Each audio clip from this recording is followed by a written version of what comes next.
right, good to see everyone. How is everyone doing? Good. Good. All right, thank you for taking the time of your busy schedule to be here. I appreciate it. And it's not so much like a presentation. I think, we all here are quite knowledgeable. So just kind of like we can have some discussion, some feedback, some questioning, so we can discuss matters. I did have an opportunity to sit in some classes this time,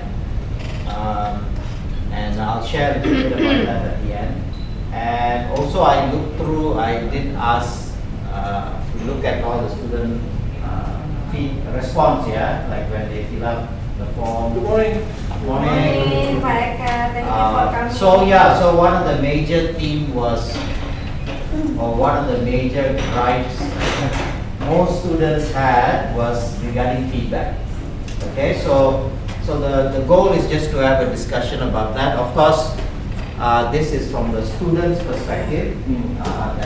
That's how they feel. So obviously, I'm also curious to hear from your side, your perspective. What are your constraints, right? What are your challenges in terms of providing timely and effective feedbacks? Okay, so that's the goal today. So the discussion is going to be around this. So please, at any time, stop me, pause me. Okay, if you have a question or anything that you want to share, please go ahead. All right. So effective feedback for student improvement. Okay, so I think the goal here is how we can help students to improve. All right, and one way we can do that, there are many ways, right? So one way is by giving good feedback. All right, that helps students improve. So we're gonna start with let's do an activity early in the morning. Some of us still sleepy, right? So let's do something together. Sure. So I'm going to give you a prompt. Okay, so you have a piece of paper and you have some markers. So this is the prompt. Okay, you work in your group. So I want you to write a short prompt. Okay, like just write something. It can be in English or Indonesian, doesn't matter, of any form. It can be a descriptive paragraph, it can be a poetry, it can be a pantun, it's up to you. Based on the provided image. So I'm going to show you an image after this. Based on that, as a group, I want you to discuss and come up with a piece of writing. It can be anything. As long as my only ask is it must be related to the picture that I'm showing. Okay, clear? You know what to do? Alright, language doesn't matter. Alright? So just one piece. You're not going to have lots of time, so you got to be very quick. Alright? So this is the image. Okay? A very common scene, okay, in Jakarta. Alright? Okay, that's it. So take out one piece of paper, white paper, and write, discuss. Yeah, the one that you have. Okay? So you can write anything. Okay? You have, let me see, how much time you have? 5 minutes. 5 minutes lah. 5 minutes. 5 minutes ya Bapak Ibu. Yeah, you have 5 minutes. Yeah, 5 minutes. Kiwing. 4 minutes, 30 seconds. Transjakarta. Iya. Iya, Transjakarta menuju agar stop. Jakarta stop.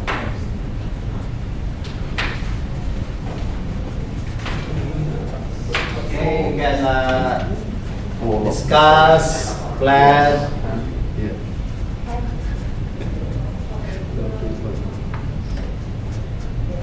It's very hot. Small.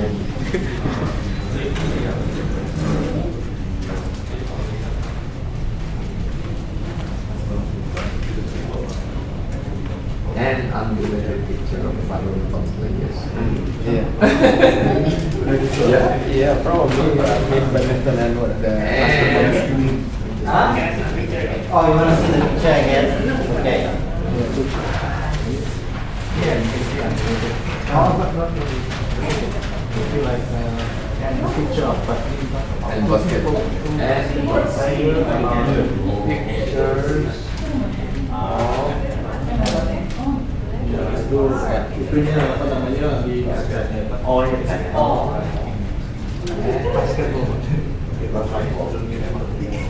basketball and badminton. One badminton and one. hopefully you can write something interesting. Yeah. Teamwork. Yeah. People seem come one idea together.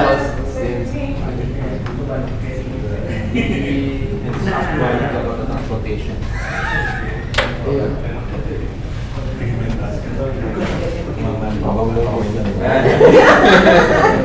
Jakarta bus stop dari the halte Sejahtera Jakarta bus stop. Dia lu kan happy loh kayaknya. stressful, tired, and then itu tuh ada competition gitu. Competitive, competitiveness. So tired, stressful, That's waiting for the bus. waiting for the bus, stressful.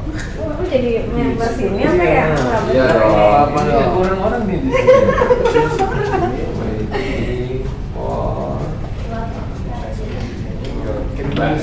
About 2 minutes left. 2 minutes left. Something interesting, something catchy, The bus stop something looks so inspiring. Di bus stop renovation. I think so. There's innovation. Remake, huh? This is after work doing that way. Renovation, yeah. It's not. It would better make it more larger, trying to like do more comfortable for Tebak-tebakan sebagai ini kayaknya apa? Kekosanan ya. Saya Luar biasa diapit 2 ketua senat. Innovation to enlarge. Needs renovation. Kenapa bukan? Too old actually. Large. Ini Lebih gede. Iya. Udah satu. Iya, iya. Better if there is condition.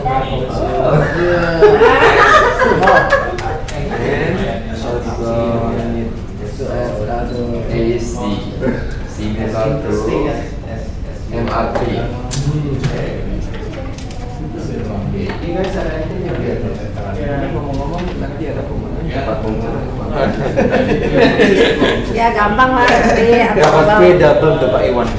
But you have to decide on one. mau snack ya nanti dibeliin pop mie lah 10. Wow, 10. Hadiahnya pop mie 10 menang ini best. Oke. Terus pada main idea what? Best group ini best group dapat pop mie. Apa ini?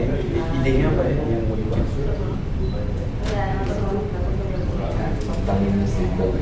Suasananya yang Okay, time is up. Can you decide on your final product? Okay, which one that you want everyone to see? Okay, if you have done just one. Okay. Me. I'm the one who like. Okay.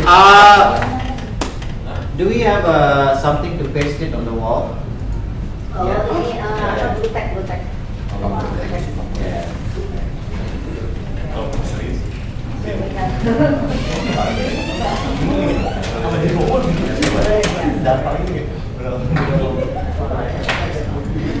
Okay, we're gonna give you a blue tag. I want you to find a wall where you can stick what you have done. Okay, so maybe you can rewrite it, make it a little bigger so everyone can see.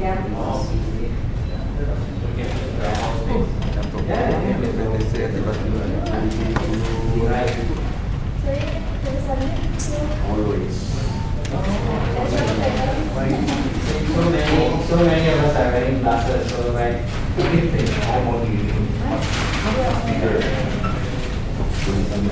okay, we will pass you a blue tag. Just stick it in the wall anywhere. Okay. Yeah. Okay.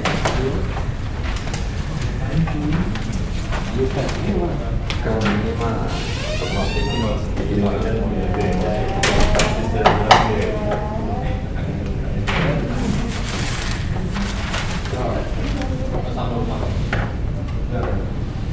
Why there is basketball badminton? Yes, yeah, it's not common, right? It's not hanging.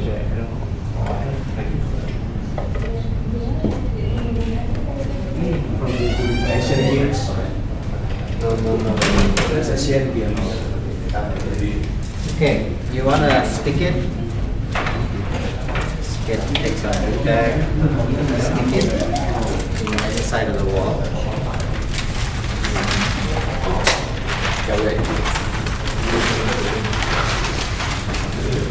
Oh, yes. Sini. Is that so once you're done, you stick it in the wall. lurus nggak ya? Lurus. We stick it in the wall.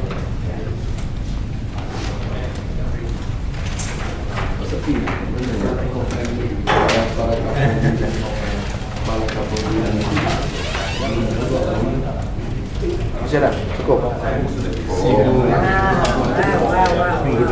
Let us take a picture. Ayo, let us take a picture. Agak ekspresif. 1, 2, 3. Ekspresif. Ekspresif dong. Itu flat banget. Awas nanti. Jadi model lah.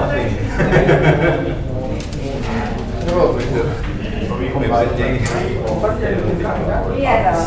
Oh, okay. Okay, so combining the one. Like modification. Bisa, udah terbiasa gitu tuh ya. Oke. Nah, so yeah, we'll wait for you. Oh, bagus. Okay, done ya. Yeah, finishing. Still writing. Just make sure it's clear and yeah. Waduh, luar biasa alfabet.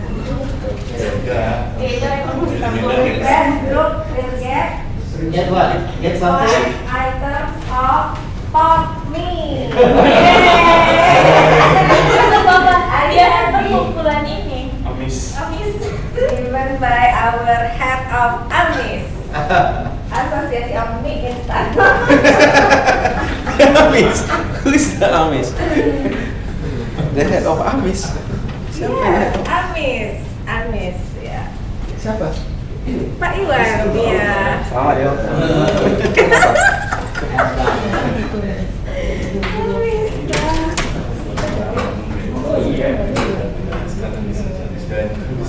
Oh, iya itu masih yang lama.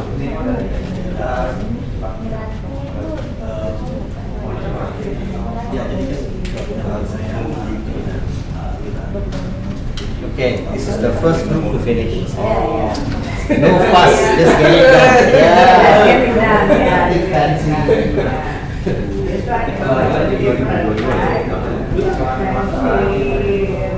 Skill.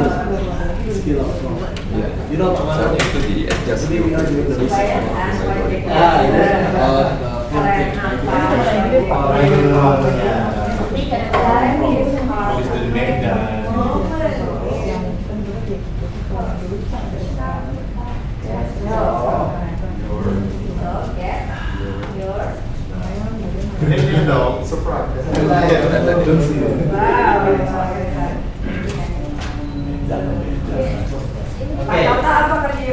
Makin ganti aja deh, mulai semua dan setelah itu disatukan aja deh nanti PKM dengan kan yang riset udah mau habis kan tahun 2025 kan sekali kita ganti PKM jadi mulai 2025 sampai 30 lagi.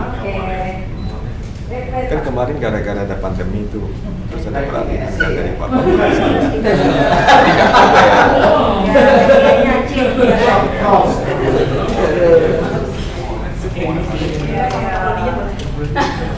Bapak tolong bilang.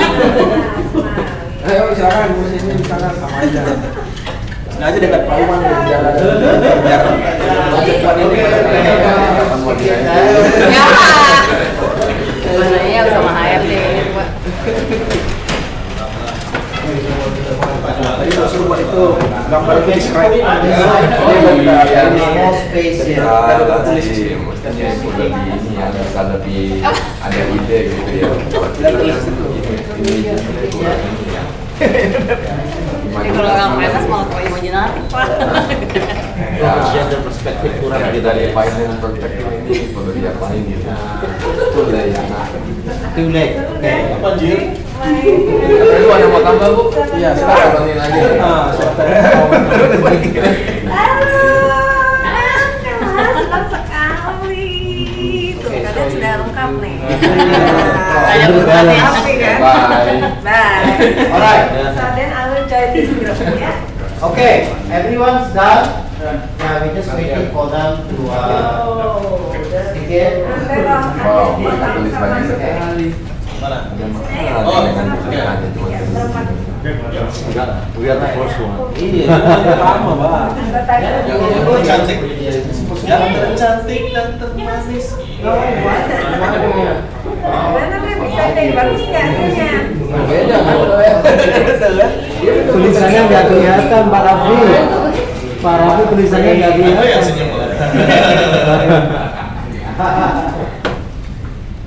Oke. Kalau pakai itu sticky note. Alright. Ya, oke. Ini poin aja luar biasa nih, Mbak Ade merasa langsung. Okay. Kalau menang, grupnya dapat pokmi. Dari Head of Amis. habis apa? Position. Association of Islam. Okay, alright.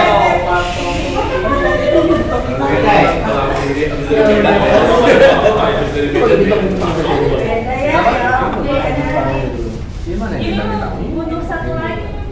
Dia pakai frame, Pak. Silakan 10 menit saya main menit. Take too much time. I mean, we can see who's gonna win here. I tell you, as a trainer in Indonesia, you must take into all this into account. Yeah, right. So you Must take picture. we can see who Kamu yang mau yang foreign train, so we don't. Wah, celebration already.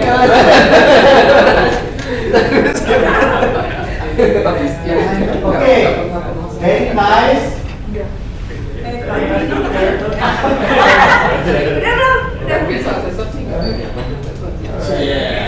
Okay, let's sit down. Okay, we are not done yet, yeah. Just to start. Okay. All right. So what I want you to do now is, on your table there should be two sets of post-it, two colors. All right. So what we're gonna do is we're gonna do a carousel. You're gonna move around. So this group will go here to look at what they've done. This group will come and have a look at this. All right. And this group will move here to look at what they have written. What I want you to do is you take some sticky notes with you. All right. On the left hand side, on the right hand side, I want you to stick something here that you like about what they've written.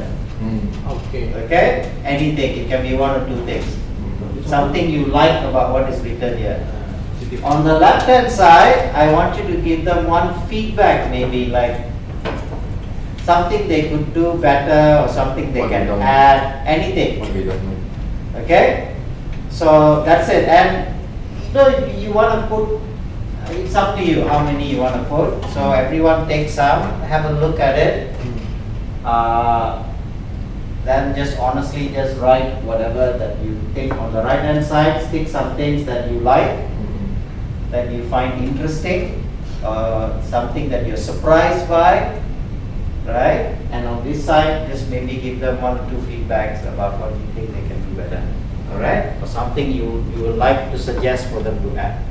Okay, can we do that? Sure. So I'll give us like 1 minute each station, and then we'll rotate back, and then we'll come back to our group. Okay, all right, let's stand up, let's move clockwise. Every group. What group one? Yeah, so bring a pen with you. Enggak Bring semua, a, kita mau ke semua. no, you over here. Oh ya, teman. Oh, that one. This group here. Wow. Saya Pak Eka. Okay. Yeah, so this group here. Konsistensi.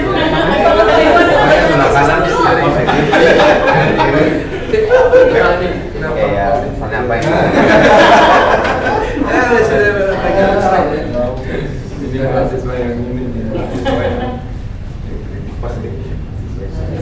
Ini ilustrasinya, poinnya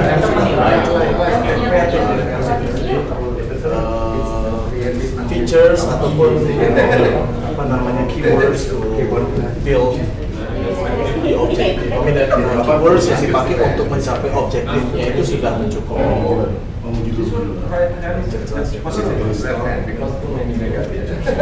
Cuman konsumen Deskriptif ya. feedbacknya di sini. Feedbacknya di sini. Yang positif. Kalau menurut saya sih ini struktur kalimatnya, instruksinya itu yang belum jelas. Wild ya gitu ya. Misalkan ya itu kalau misalnya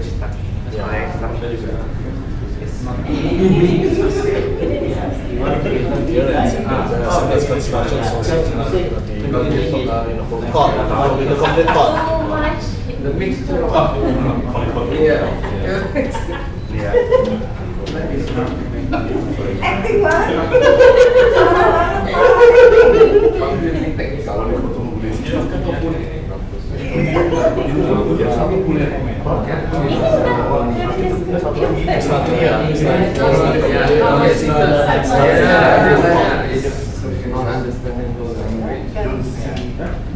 Ini kan misalnya, the people look tired and stressful waiting for the bus. The bus stop needs. Jadi fokusnya yang mana gitu loh, ya kan?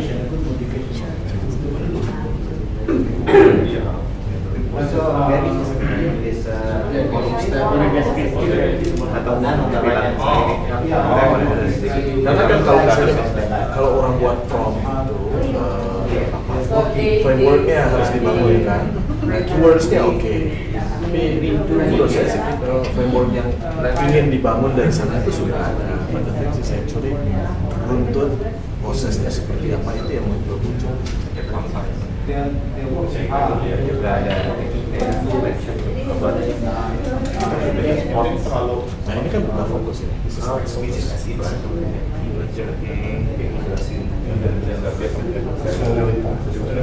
The instructions for us is actually not that clear because which one is focus in order to achieve the objective, right? So thinking of the objective. Yeah. No, it's the Keywords okay. Framework also. Framework. Yeah. Oh yeah, there are some keywords are not appropriate. Grammars and keywords. Maybe they just did the task as it is. There's no creativity. Oh, I see. Maybe I. Oh yeah. That's what I was Thinking about just creativity. straightforward. It's not very creative. Maybe this can be more creative. I said you cover anything. Yeah. Yeah. Sure. But what they said is so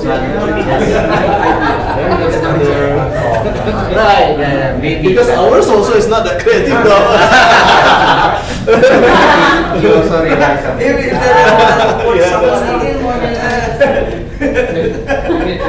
Alright, let's stay forward. Can we switch if you are done? Yeah. AI checking, creative checking. Stay forward. to answer that. Nah itu ya. Oke. Mantap memang. Tim pro emang luar biasa tim pro kita. Alright, can we switch? Yeah, you guys come here, this group go over there, and this group can go there. Okay. Okay. Okay, alright. Kasian. So you can read what the other group has done. You don't have to add. Itu confusing.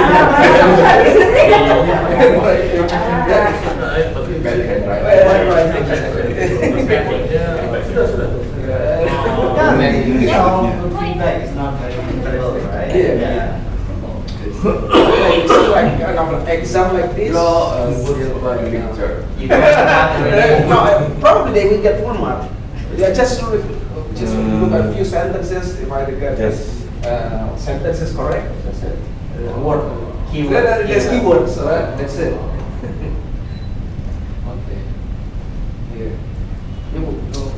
Bad handwriting, bad handwriting. Oh, udah.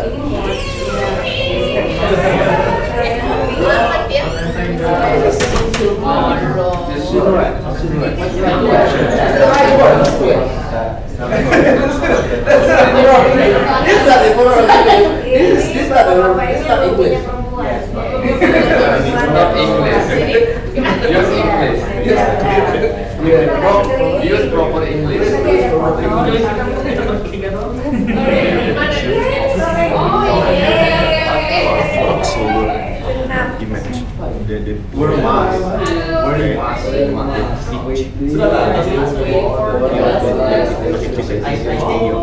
is more the description of the picture, but not as a Okay, what they're trying to do, they're trying to be right from for A minus B, J, so this is a prompt. Create that image. See, it says draw a silhouette picture. So it is reverse engineering, but it's not very clear, right?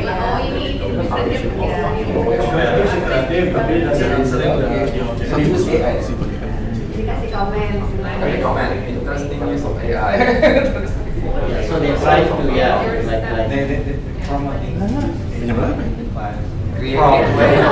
Kalau bisa nggak kayak gitu kan?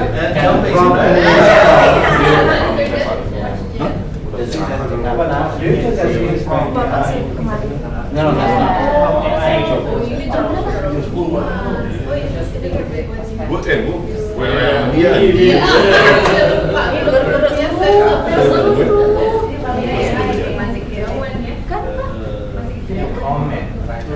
So this is AI generated picture.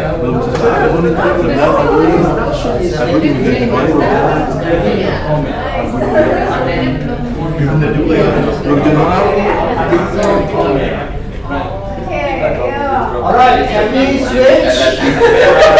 Alright. I think now you are going back to your original work. Have a look at the feedbacks that has been given to you. Alright. Okay. Is there anything you will change?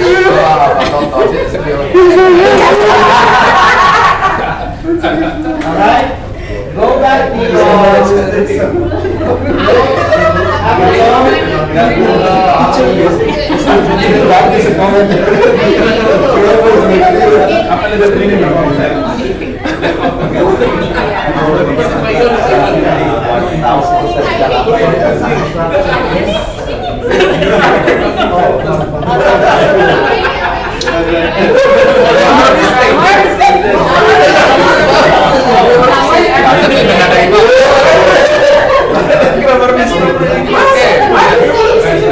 Ada kalau dicari ada. Oh, itu shelter. Ya kalau dibaca benar-benar ya pasti ada.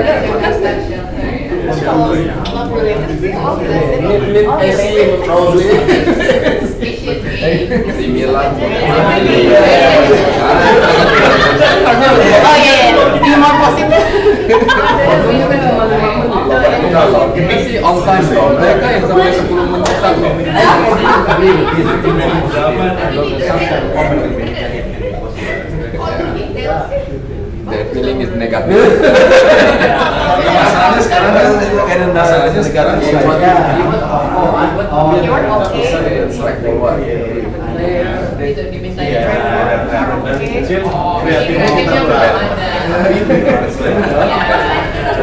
Daripada you bilang you tahu Inggris, you know elet loh.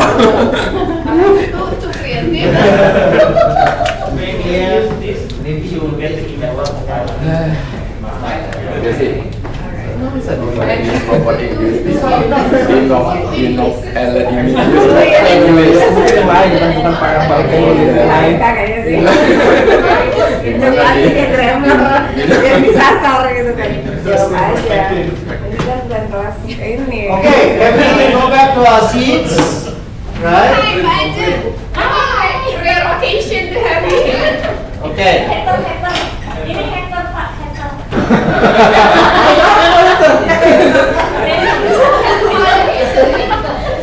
Siapa yang bilang kita gimmick? Kita drama. Oh, ada muji di Okay, situ, Pak. alright. Okay, reflect and review. Alright. Ini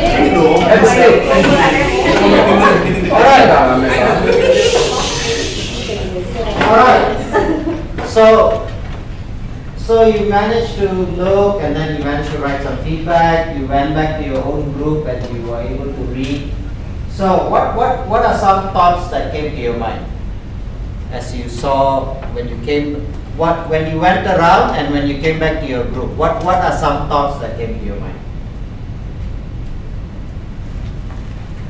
May I? Yeah. But I just came. just came. Maybe I missed some points, but from what I heard, there was a question to create some kind of prompter. No, just just create a prompt. Yeah, prompt. And then there has to be a sense of creativity somehow. And in my observation, it's quite difficult to synchronize the two so that they would be equal. Okay, alright, okay. Yeah, This, anything I else? think, I think that one is very creative, but this one is very wise. Content-wise is quite accurate. My Yeah, opinion. okay, alright, okay. Well, what did you notice? Was my instructions clear? Was it enough? Right, that's one thing, right? Was it enough? Was it clear enough? Did you know what you were supposed to do? Right, that's one thing. Okay. How about the feedbacks that you received? Was it clear, accurate? Yes. So for me, from the feedback and also from what we did, is that sometimes when we do the discussion internally, it can be very different with what maybe what you wanted us to read, Correct, yeah. like that. So at the first point, we thought that we were we were right in doing the assignment. I mean, looking at the picture, and then we implicitly take the line. But when we see another work from our groups, we start thinking that maybe we weren't right. So we have to start, discussing with the other friends and also with the instructor. Okay. Okay. So it helps you to get different points of view. Right. Right. Yeah. Anything else from this group? What did you notice? Was the feedback helpful? I don't know whether the instructions is about how you feel about the picture or how's your have the image to be explained. But we try both of the image and the what our feeling about the pictures. But I think some of the feedback is quite relate. But if I don't know whether the instruction is not too detailed, and then we try to accommodate every possibility. But if it's already complete, we doesn't know if it's correct or not later on. Okay. Still, All right.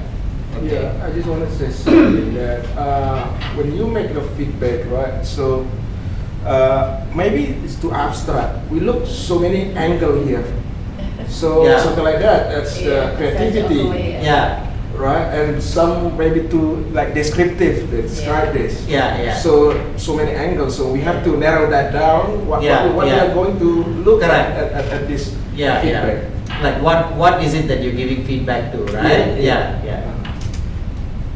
Anyone else? Can I say something more? Yeah. Continuing, Sure. Ananda, I think in my daily work, I thought I already wrote very specific instruction, but it turned out some students did not do as I expected. So there must be something wrong in my instruction because some students didn't get what I wanted them to do. So it's quite tricky. So, okay, all right. Thanks for sharing all that. So, this is a very simple activity, right? I don't think I wasn't too clear, but I also wasn't very clear, right? It was like sort of in the middle, right? And you see 3 different interpretation. And then when you went around, some group got confused, like, did I do the right thing? They start questioning their work, right? And then there were small feedbacks here and there. Oh, I didn't understand this word. Hey, how come this one, the handwriting is too small to read, you know? And this one, maybe not creative, too straightforward, right? So, sometimes, you know, we think we teach and then everything's okay, but it's more complex. Yeah, it's very nuanced. There's a lot of things going on about your what is it the outcomes you want to achieve, what is the understanding the students have, and what kind of work you want them to produce, right? I don't think this assignment was too difficult, too complex, but yet imagine what it can create, right? It's a simple thing. Imagine your areas of expertise. If you're teaching, you know, economics, language, business studies, or engineering topics, how much more complex can it get in terms of things you need to understand, things that you need to produce, work that you need to complete? It can get very complex, very easily. This is just one picture, and then you see, whoa, you know? And sometimes the feedbacks are not clear, right? It's too general, like when you say complex, which part of it is complex? When you say the word is cannot be understood, which word?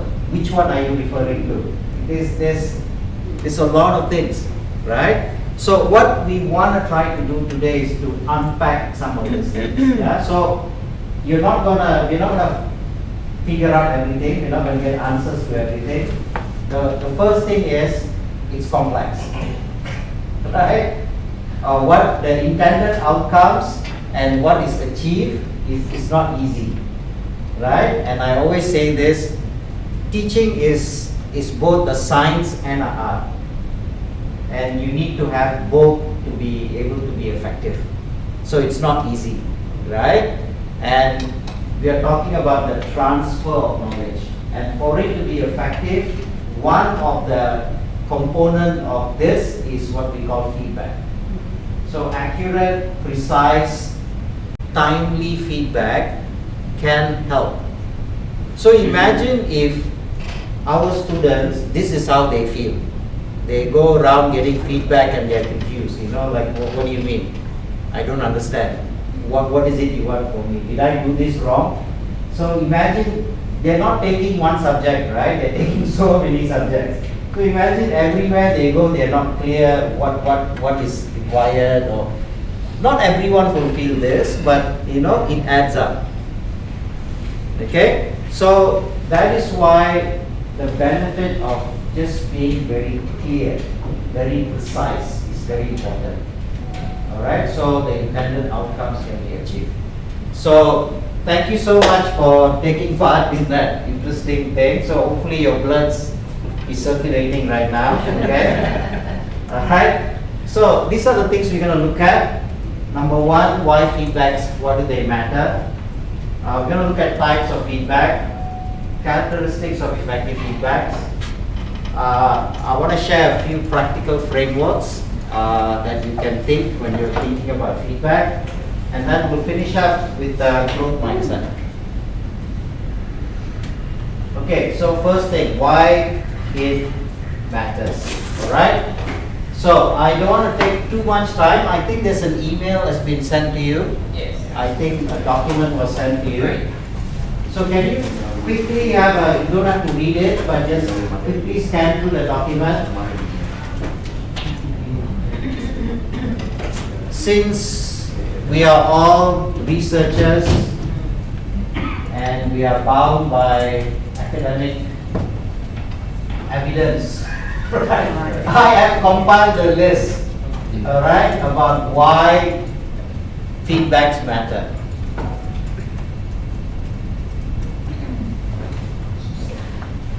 So just a few minutes.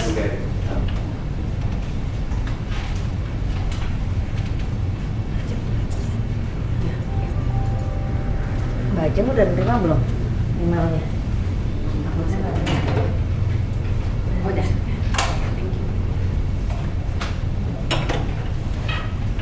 Bapak udah terima.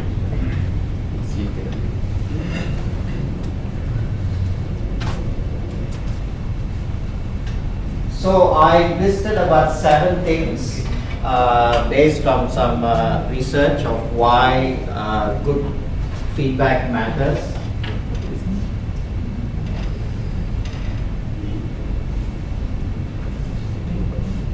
Okay. So I didn't want to go through this, but if you are interested, you can have a look at this and do further research. If you want to find out more about these specific studies, okay, about why feedback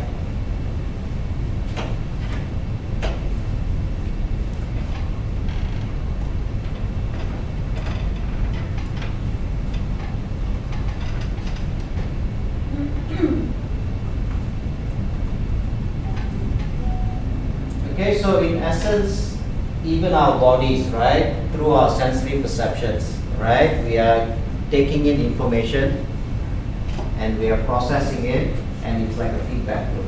What we think, how we behave, what we do, what decisions we make are all feedback that our mind and our body processes, okay, from all the sensory that comes in. All right, and based on that, we respond. So learning is the same, right? So you receive information, you process it, and then you come up with something, and then there's a feedback through that response, okay? And then through that feedback loop, okay, you improve. All right? Simple example: our child learns how to walk, right? If you have young children before, you know, they stand up and then they fall, right? What do? As parents, we stand nearby, but we don't try to catch or break the fall, because that's how they learn how to walk, right? If you catch them, that means what? You are preventing their muscles from doing their job, right? Their muscles need to strengthen.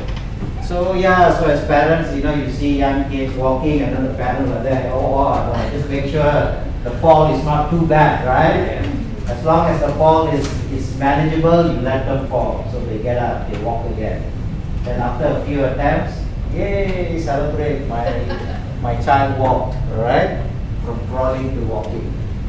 Alright, so that's the basis of why we're taking some time.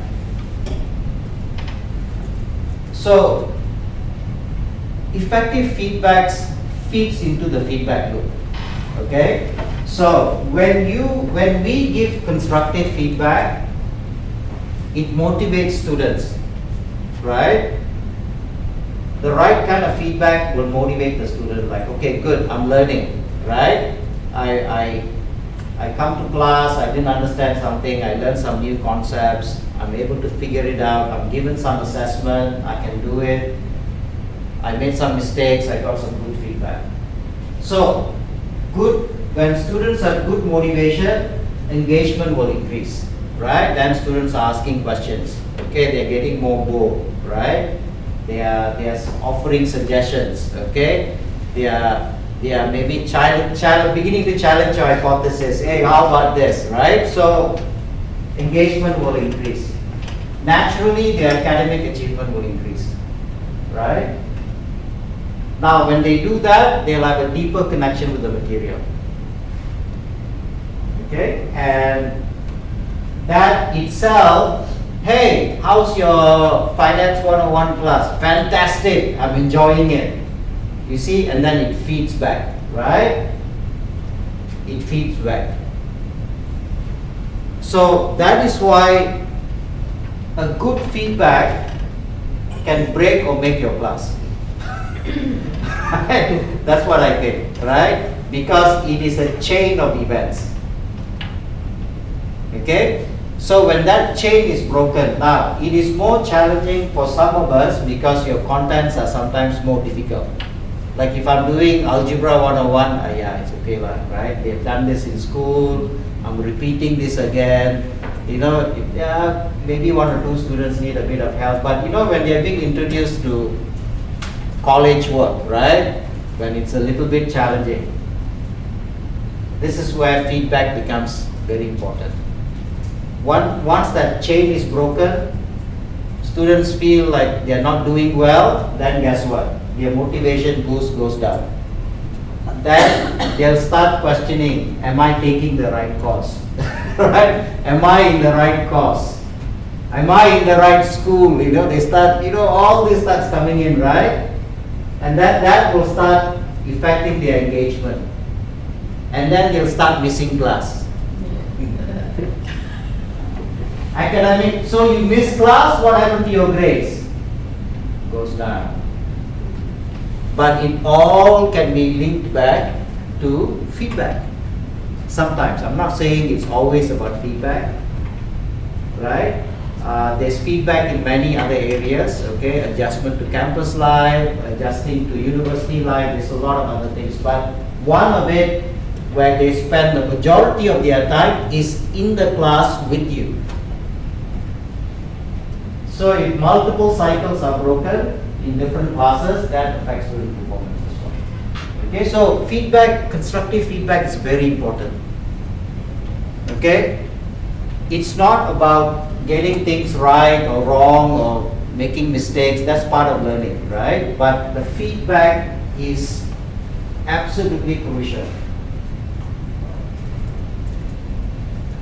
So why it matters? It matters because it is not just one thing, it's a chain of events, right? And when that is disrupted, it affects a lot of other things that you actually want to change. So the question is this, is it my job? Giving good feedback, is it my job?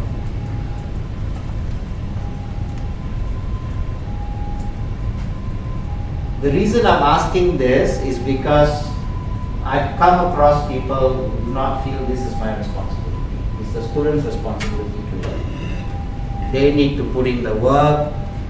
They need to be here. I've had conversations with an instructor before, like, hey, you know, what do you think about how the class went? Oh, that's my style. Take it or leave it. Right? That tells me the instructor feels it's not my job. Okay? Personally, I do think it's our job. Okay? Because think about this. I mean, our goal is to transfer our knowledge. Right? To effectively transfer what we know. What we know academically, what we know from the industry. Because when the right kind of transfer happens, who benefits? The student. When the student benefits, who benefits? The nation benefits. So indirectly, we are building the next generation, right? So feedbacks are part of that. So good feedbacks, I do think is our responsibility. It's not just to throw out the knowledge, but it's to make sure when we get back a response, we give good, effective feedback. Okay? Any thoughts on this? Anyone? You disagree with me?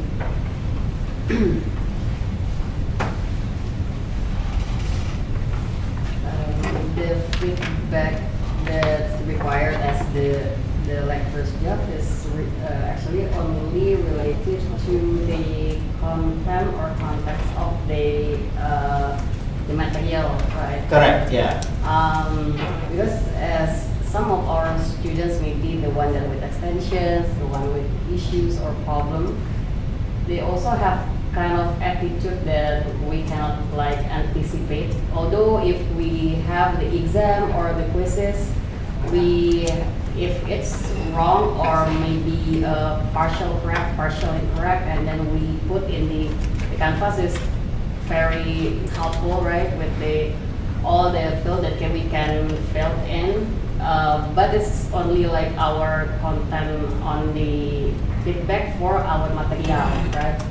And it shows if we have the exam and then they answer incorrect, and then we share the feedback in the column or the field, and we still don't know whether they understand or not, or they even read the feedback, right? Correct. If the material is through the written material, we share as a feedback. All right. Okay. Great point. Okay. I think thanks for bringing that up. So I'll talk a little bit more about this. I think why it matters is because effective feedback is actually a big part of sound teaching, right? Which I mentioned, art and science, right?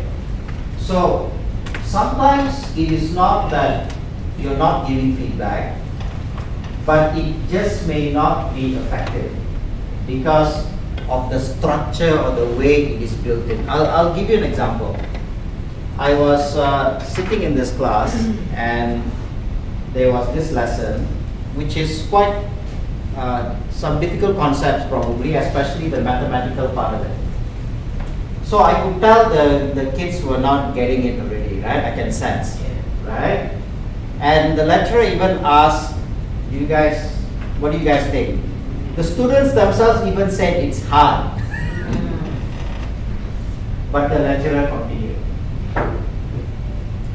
It's okay, I know it's hard. But it will get better. Right? How? Right? That opportunity was lost. They're not getting it. So what's the right move here? Right? Like what should I do here? It wasn't that the content was not good, the explanation wasn't good, everything was great. It's just that it's difficult. So what do you do? Right?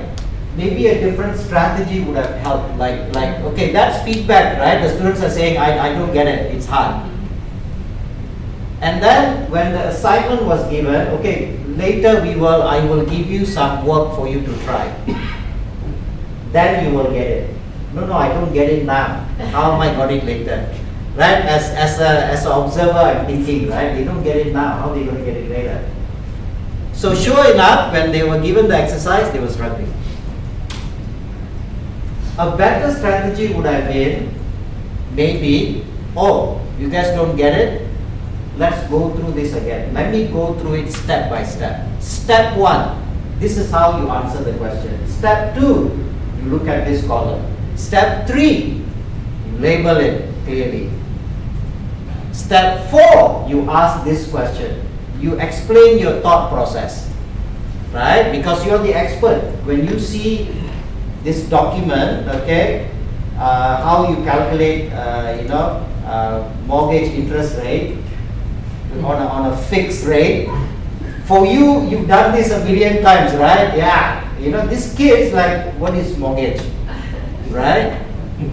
What is fixed rate and variable rate? Never heard before. How do you calculate? They don't know. So, okay, first thing, look at, is it fixed? Oh, okay, step 2, step 3, step 4. Go through it. It takes more time, I know. In fact, label it. Step 1 in red. Step 2, you go through it step by step. Then when you give the task, guess what? At least they have the steps. If they are confused, they can go back to the steps. And guess what? Maybe the task they'll be able to complete. Rather than if you say, let's move on. So, what was the issue here? It's the timely manner of the feedback. So, going back to your question, if I give them that, I finish the class, I give them exercise, and I say complete this task, and they put it on canvas, and then I give them feedback. Then back to your question, are they reading it? Maybe not. Imagine here, you couldn't even interpret some of the feedback, right? 2, do you have time to give detailed feedback? You know, you have 20 students. That's another issue. So all this could have been mitigated if the instructor said, stop, you don't get it. Let me change my strategy now. Will this help? So I always tell instructors, teach to the weakest kid in your class. Seriously, teach to the weakest kid in your class, everybody will benefit. It's the same thing. You go to the malls, they build ramps, right? Who do they build the ramps for? People with disabilities, right? You know, wheelchairs so that they can go. But who uses it? Everyone. Knee problem, use ramp. Right? Baby stroller, use ramp. But was it built for them specifically? No. But everyone benefits. That's how I think about teaching. When I teach, I think about my weakest kid. I'll break down everything to the bare bones. Not everybody needs it, but if anyone needs it, the help is there. I forgot how to do this. Oh, I remember Ajing told me a framework I can use to look at questions like this. So I have a reference. When you have a discussion with the student, you can use that framework and say your step 4 was not accurate. I know where step 4 is. If not, you ask the student, hey, what is it you don't understand? Everything. Right? Because you didn't give them the opportunity to break down the task. Before you answer the question, I think he did an incredible job in this class the other day, right?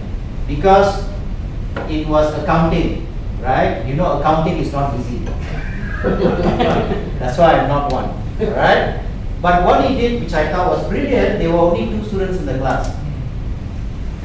He had a tablet. You gave them an exercise, but you went through it with them step by step. You were writing, and then you were asking questions, and then you asked them calculate, give me the answer. Then if you knew the answer was not accurate, you said, "Are you sure? Can you look at it again? Did you consider this?"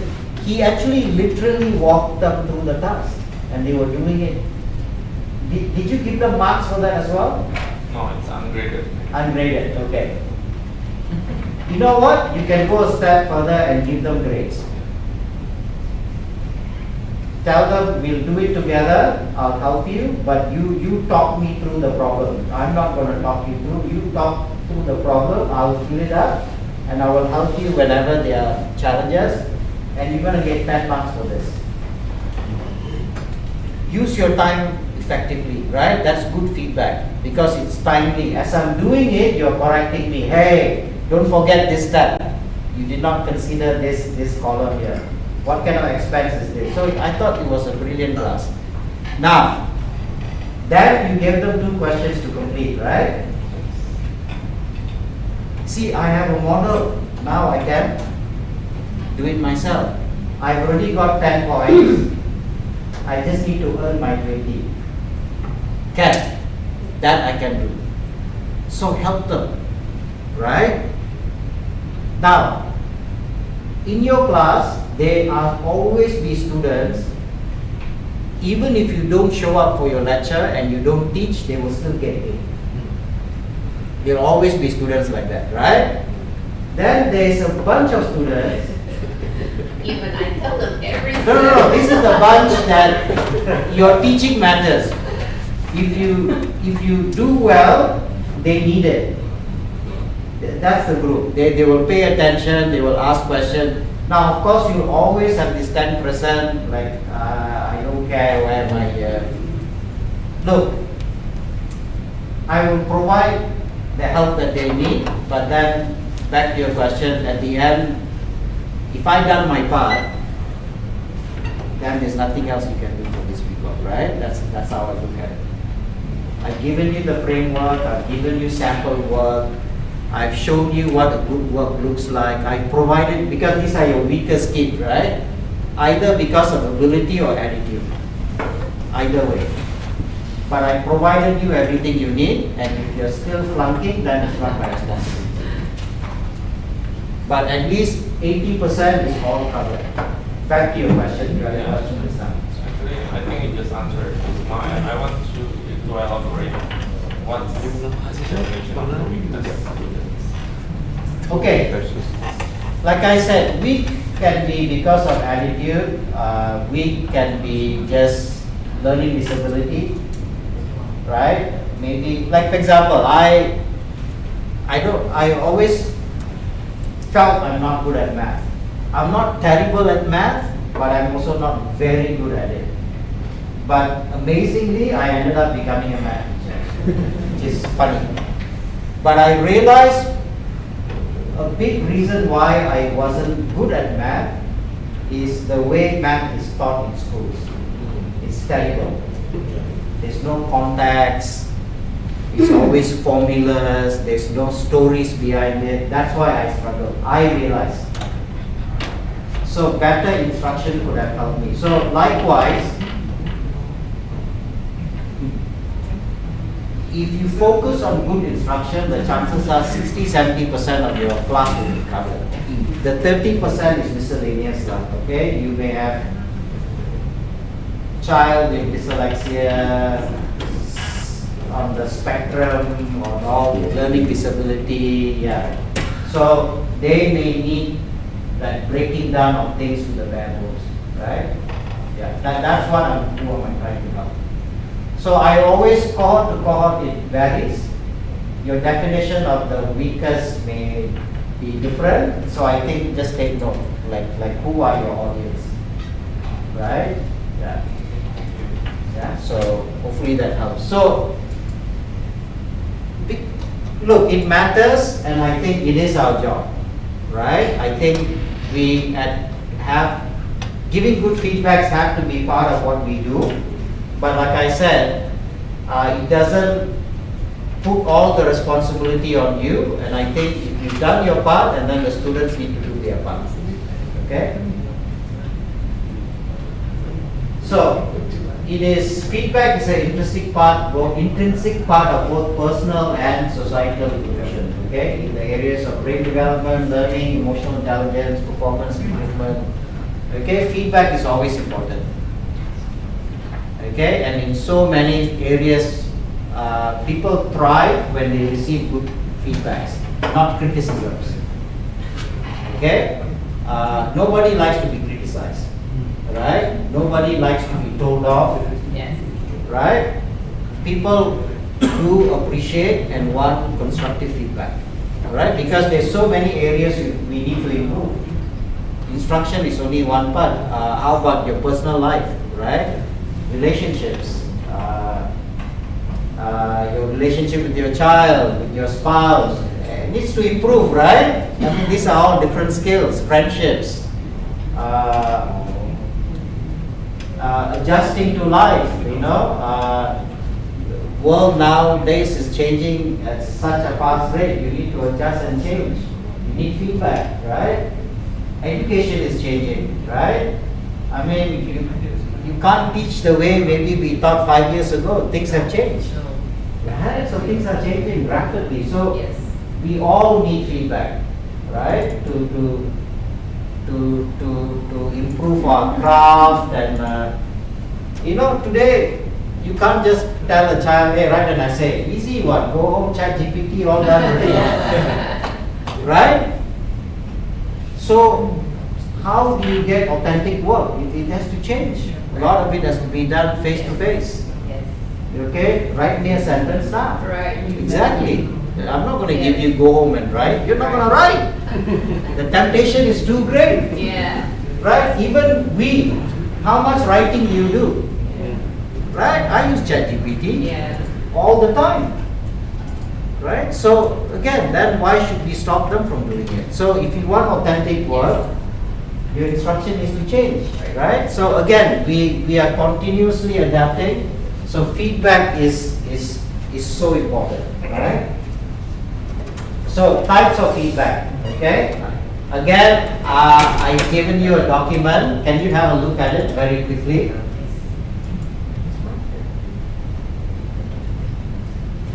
Be aware there's a lot of ways that you can give feedback, and it doesn't always have to be you.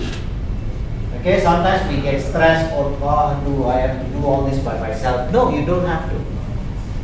Okay?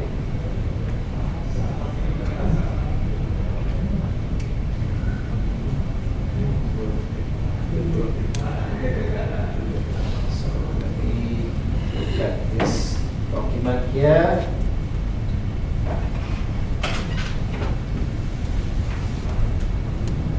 I will focus on one of it, but just have a look very quickly.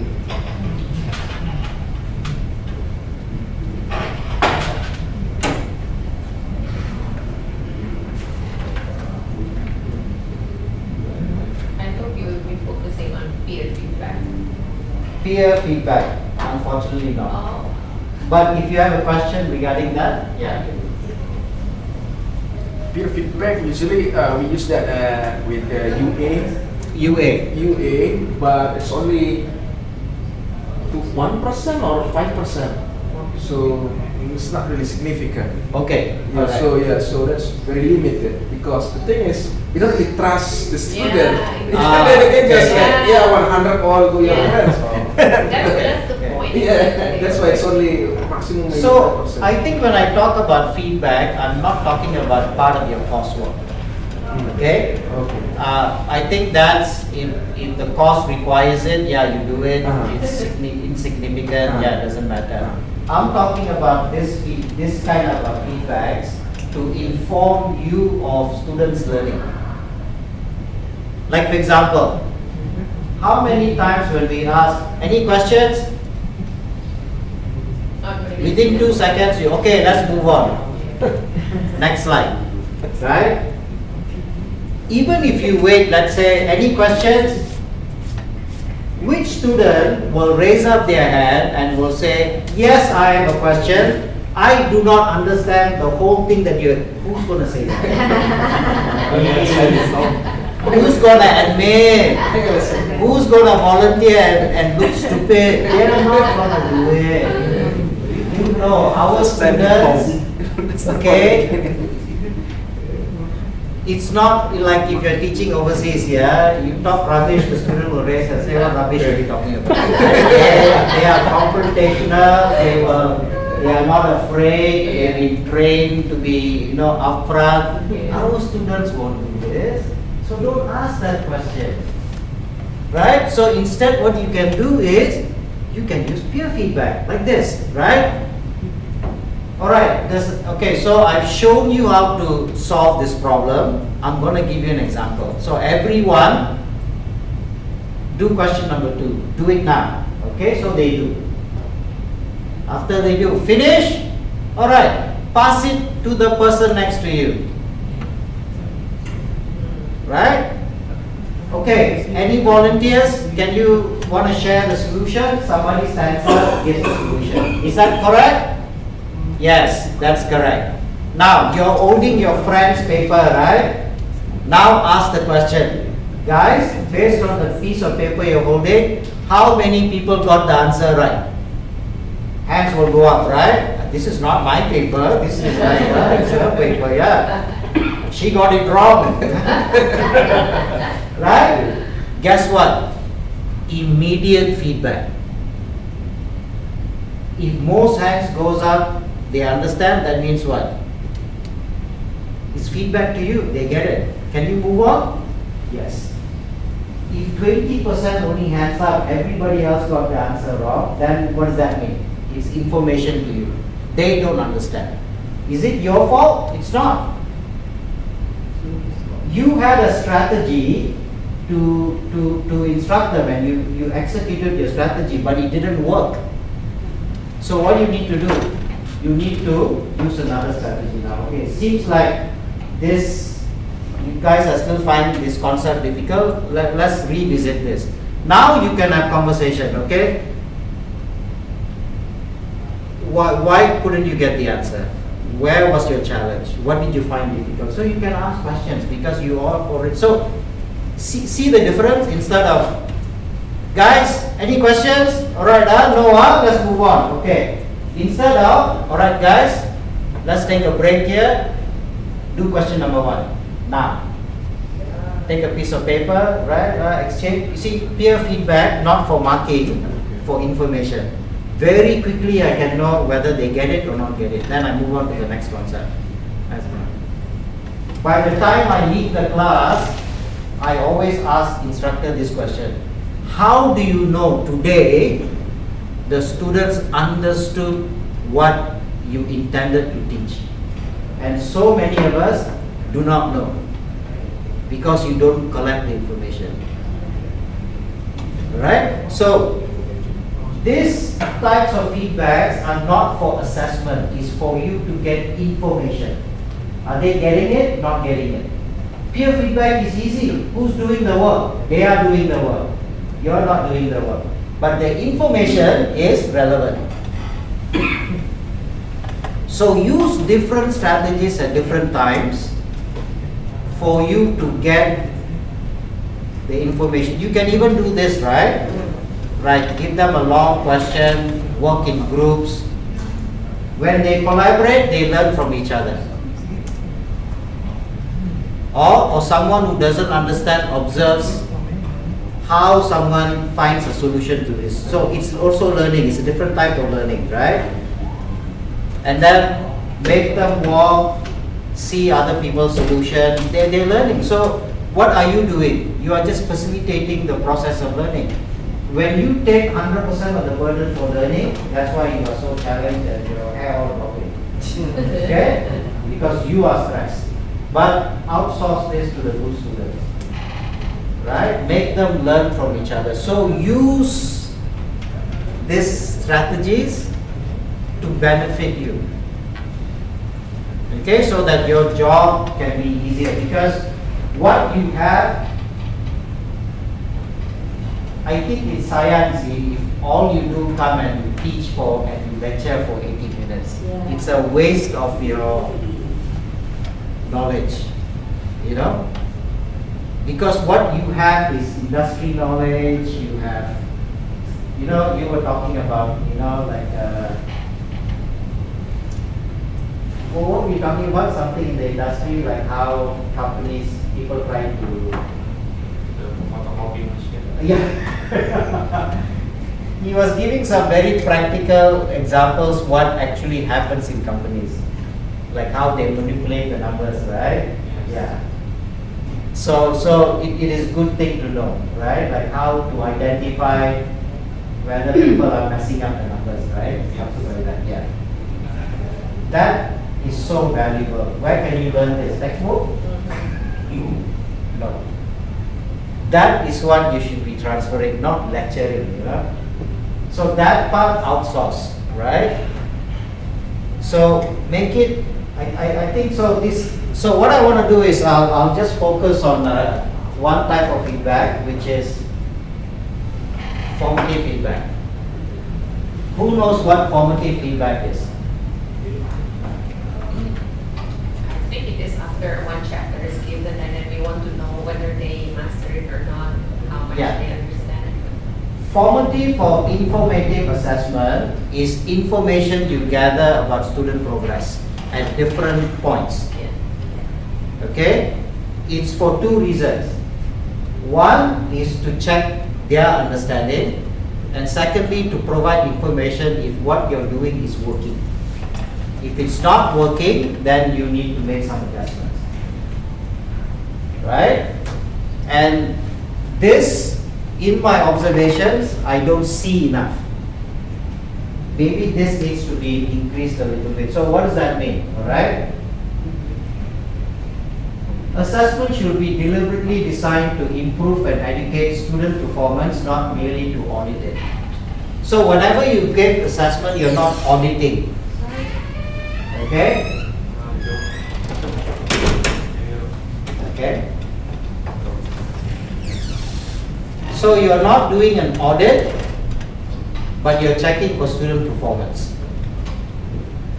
Right? Like I said, you're looking for two information. What adjustments I need to make, and secondly, are they achieving what they're supposed to learn? And you got to constantly check in order to make sure that that happens. Okay? Amanda, may I ask, what does it mean to merely audit it? So, audit meaning, like sometimes when we give a test or something, our perception is, I want to see how good you are. I want to see whether you are 80 percentile or 90 percentile, are you an A student, B student. If assessment's purpose shouldn't be just that, that's a summative assessment. When all is said and done, you sum up everything and we say where you stand in this subject, right? Formative assessment is auditing not to get marks. Sometimes we give them tests because we want to fill up I need to give it 10%, but yeah. I just want to share in my own class. So in every session, sometimes by the end of the session, I just give my student what we call by adaptive exercise.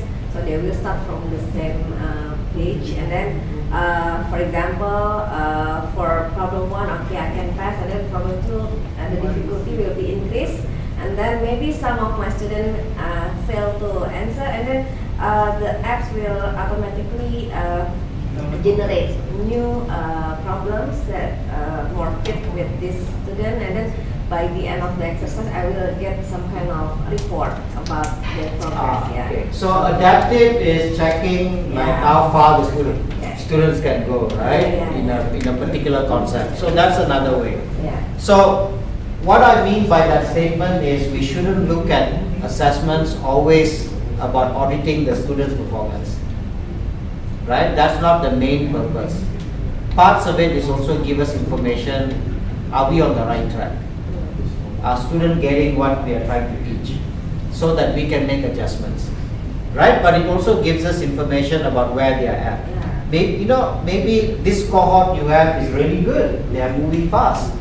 Maybe next year you'll have a cohort that is really slow. So you cannot use the same pace from last year, right? So you make adjustments. Yeah, this cohort is not the same as before. They're a bit more slow. So I need to make some adjustments. So always think as assessment that, of course they are summative assessment. You need to give the test, the mid-year test, but it's too late when the only information you collect is that, because when they are failing, then it's too late. Yeah. So it is like a bridge between instruction and student achievement, right? So they are usually conducted during learning process. So like I said, the peer assessment, collaborative work. So these are all parts of instruction where you get this formative, okay? So they provide ongoing feedback to both students and instructors, allowing for real-time adjustments to teaching strategies and learning activities. Right? You can change the activity, you can make adjustments, you can stop, because you're getting real-time information. Now, sometimes you may feel like, oh, I'm limited by time if I don't finish this. The truth is, sometimes when you take more time front-loading, at the back end, things will move fast. But when you're compounding, not understanding, then it will just even get worse. So you need to take that fear off and say, it's okay if I slow down now, I can catch up later, when their foundation is good. But if you skip over this, then it becomes more and more challenging. And then, like I said, that feedback loop gets disrupted. then this class is too difficult, I don't like it, it's, you know. Yeah, there are many types here. So exit tickets. So what she was sharing is like an adaptive test exit ticket. Like maybe when the students are 5 minutes before they leave, I will give them an exit ticket. You need to finish this task before you leave the class. What is it for? The exit ticket is information for me. Did you get what I was trying to do today? Right? So that I can prepare for the following week. Sometimes it can be just through observation and questioning, right? Instead of asking, understand, I usually go for individual students and take sample size. Like, how is it? Is it okay? Can you manage to do this? Okay. Then I'll go over there. Then I'll go there. Just a few conversation, I can get a sense, yeah, they are good or they are not good. Right? So that's one way. Group work and collaborative activities, right? Break into groups as soon as you can. Whenever you've done a chunk, get them to do work. Because the best way to fix this is while you're there. Online, Canvas is too late.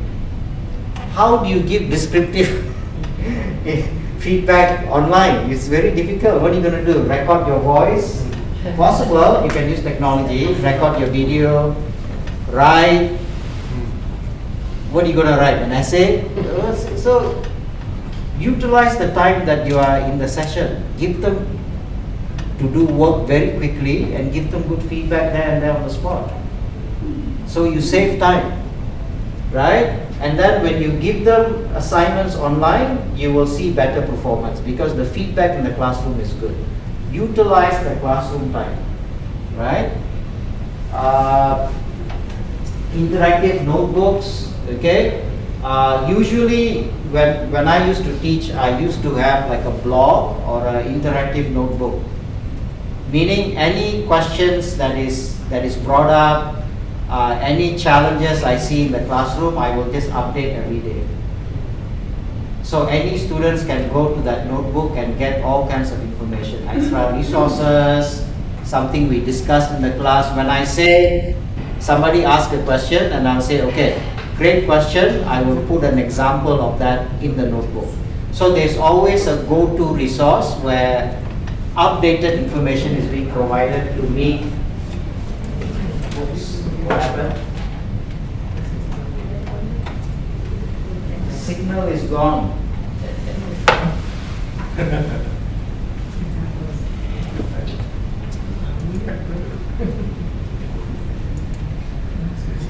Disconnected.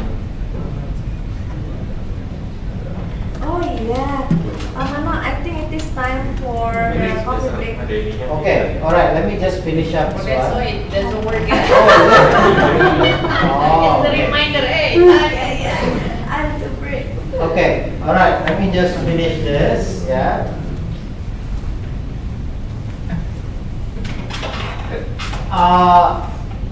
Quizzes and polls are a good way. You can do a quick, instead of asking, just do an anonymous quiz, a poll, just to get quick information. Yes or no, how was today's content? Quick feedback, yeah? You can do that as an exit as well. Peer self-assessment, check, raise your hand, how many got it right. Use technology, right? Like what Desi was using. Use wherever you can find tools that you can benefit, use them. Discussions, okay? Yeah, that's another way to find artifacts, get them to produce something, right? Something quick like this. It doesn't have to be elaborate, just say, make me this, okay? Give them a case study, give me a brief outline of how you may address this, just outline. Okay, just get something really quick, right? So that you can have a look, okay, you're on track. No, you're not on track, okay? You need to fix this. So artifacts, usually like I think in design classes, VCD, like show me a color palette, okay? Show me your proposal, something quick, it doesn't have to be complete. It's just a quick way to give some good feedback. Alright, so utilize, these are all formative assessments, yeah? And I think they are very crucial. You can get information how your class is going. Look, never look at it as a criticism of what you're doing, right? Because you have 20 different souls in your class, all different needs, different abilities. So it's not about you, right? It's about them. So those information gives you knowledge how to make adjustments. That's all. Okay? The smaller the class, the easier it is. The bigger the class, the more challenging it becomes. You need to look for strategies where you can save time. But it's possible. Most of the classes I observe lacks this. Okay, I think need to incorporate more informative assessment into your classes. Okay? Remember, this negates feedback because feedbacks are built into this.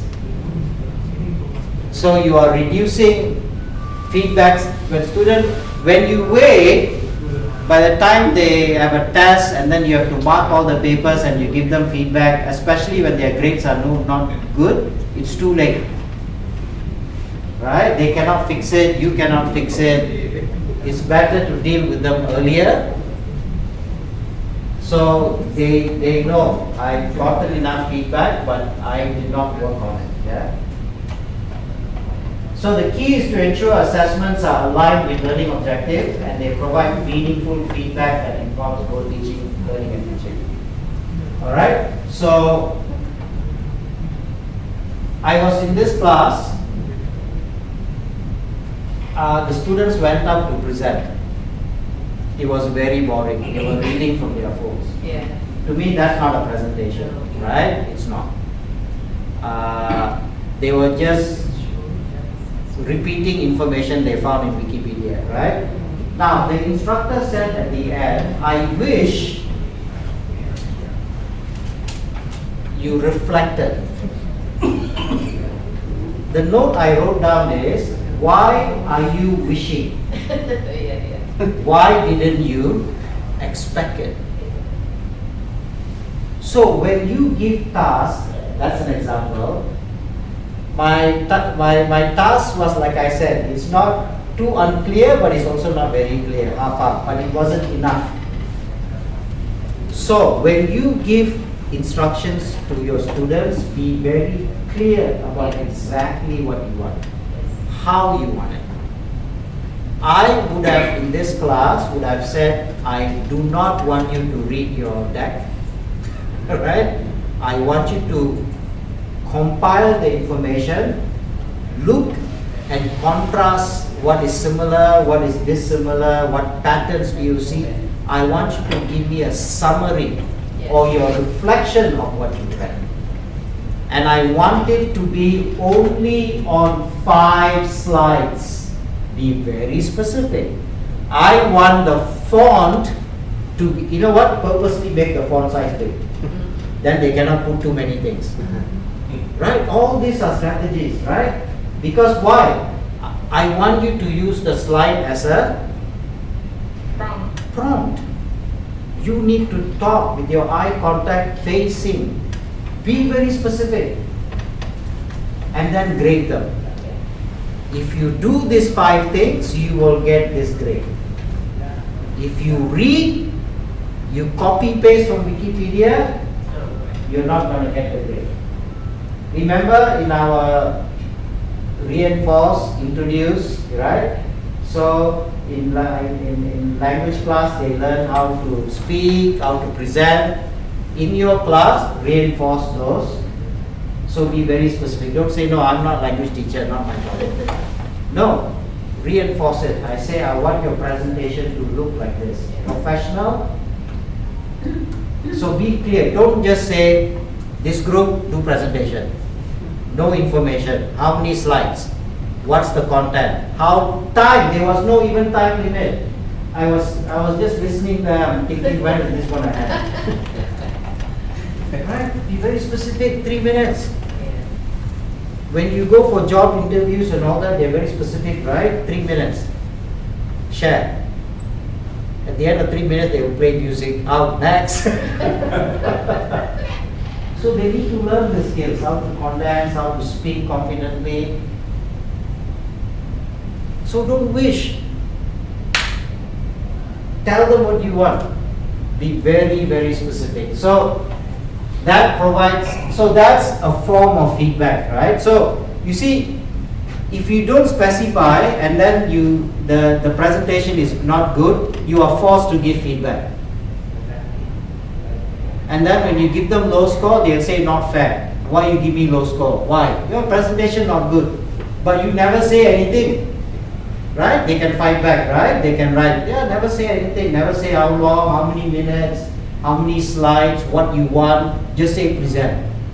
What does that mean? Where's the rubric? But if you take care of all this,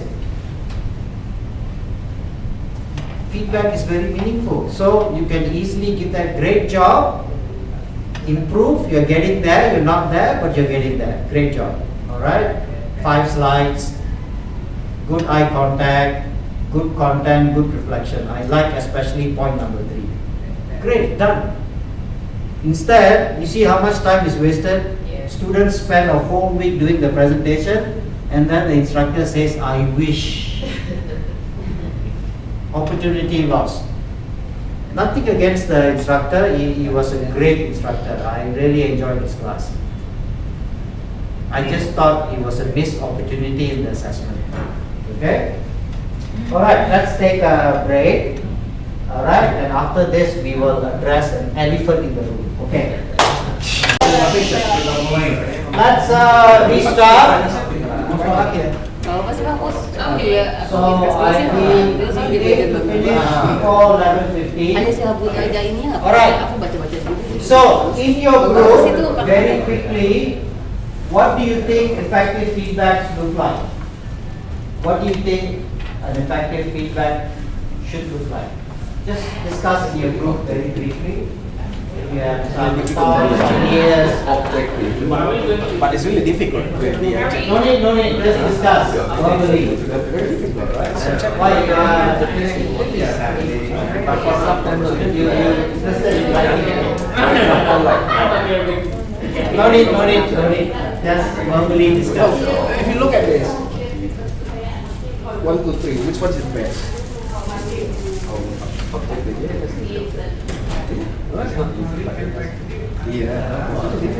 Okay, ask the boss. Boss. Because he's the facilitator, right? Or instruction. Yeah, the next boss. Here's what But you're a member of his group, right? Must contribute. You have to help.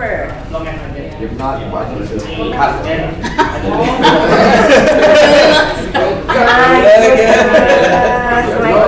No brownies anymore. No brownies. Naughty.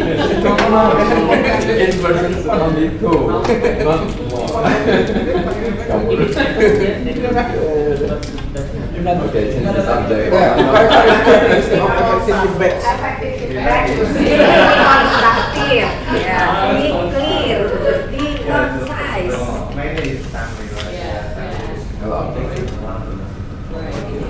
Apalagi ya? Objective. The objective or should be clear. The objective. Instead of subjective one. Oh yeah, objective. To be objective, then we have to show. Okay, I think we have some ideas. Clear expectation ya kan? Test. Yeah. Okay. Maybe we can get some feedback from this group. Yeah. Anyone? What is going to explain? Yes. Okay. Please, I want to. Yeah.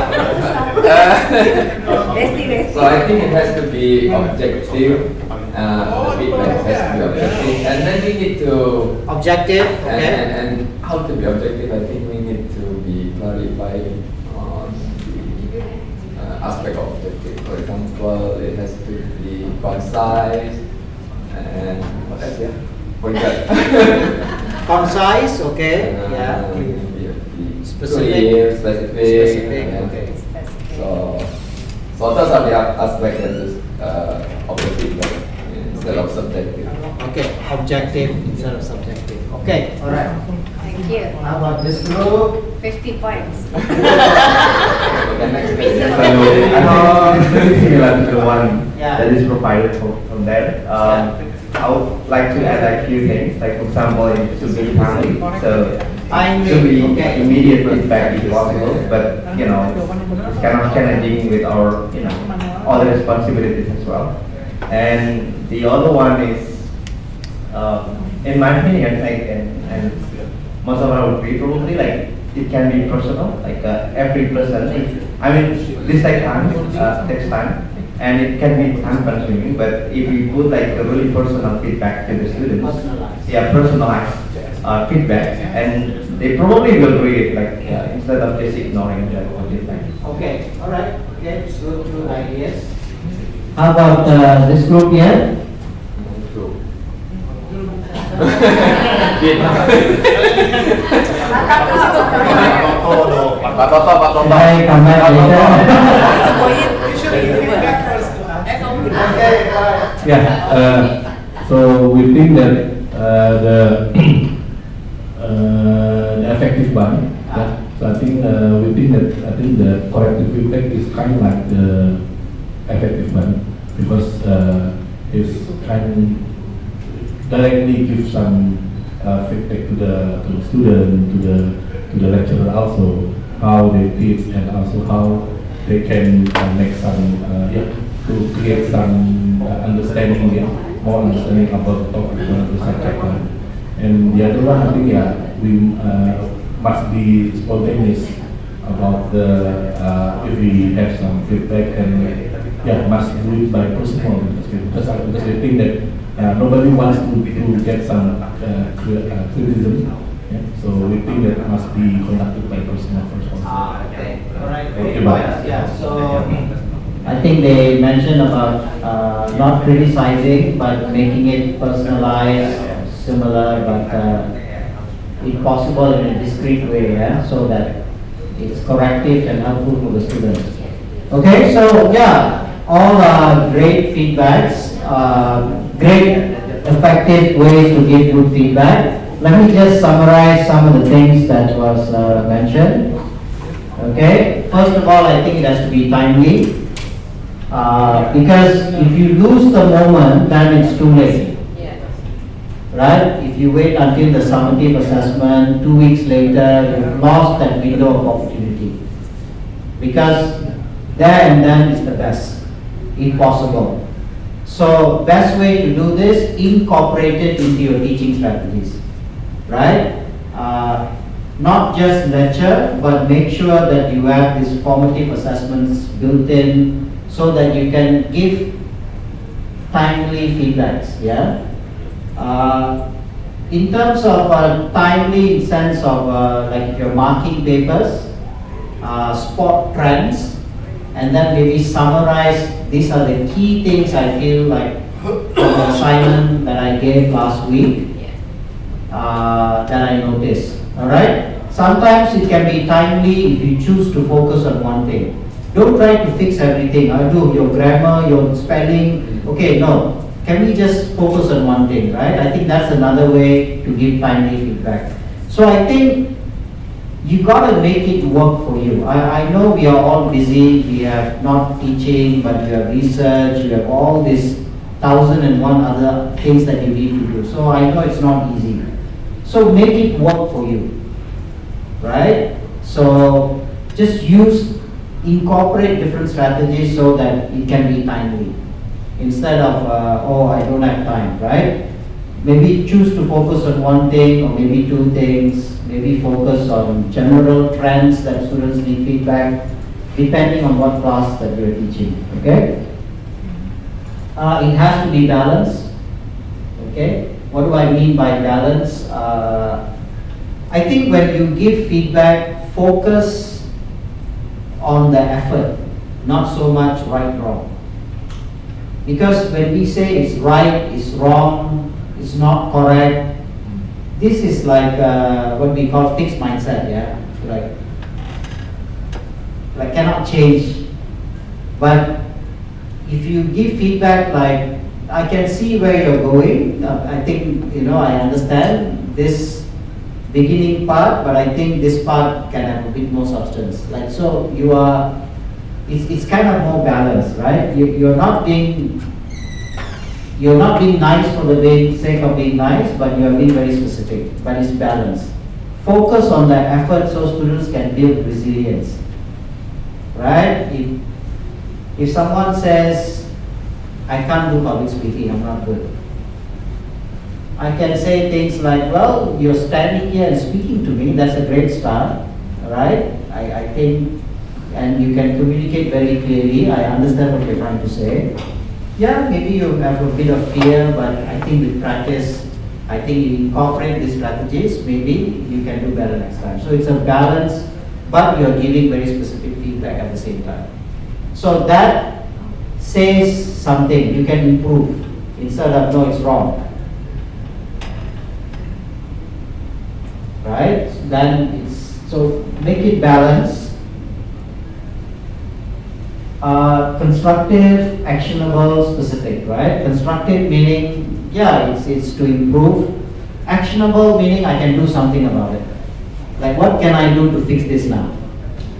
Or what can I do in the future to fix this, right? Actionable. And specific, right? You are making errors in step 4, right? Or your summary is not powerful enough, right? To carry the weight of your thesis, let's say, whatever it is, right? Be specific. So I think these are the main things. So again, I'll share this deck. I need to get rid of this.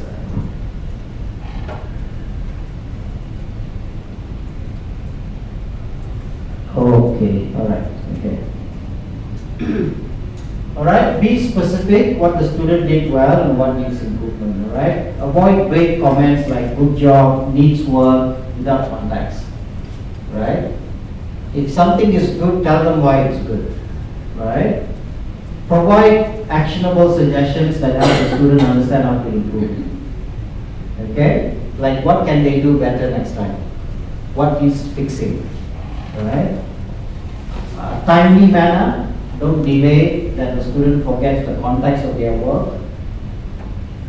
Encourage effort and strategies to foster a growth mindset. Okay, don't focus on innate ability or intelligence. All right, like, oh, you're very smart. Okay, it's not a wrong statement, but then these are fixed things, right? You're smart, not smart, you're intelligent. But encourage effort. That's a good effort. Good try. You're nearly there. Okay? 60% of your work is good. The last 40%, there are some errors. Fixable. Okay? So, balance positive reinforcement with constructive criticism. Don't overwhelm the student. Okay? Because when you tell them it's wrong, maybe they have heard it like 5 other times on that day before they came to see you, right? So try to look for things that they're doing well. If they're coming to see you to seek help, that's a positive thing, right? Hey, thanks for making the effort to try to work on this. Thank you for, like good job seeking help to fix this. I mean, just look for things that you can pad in before you give them some feedback, okay?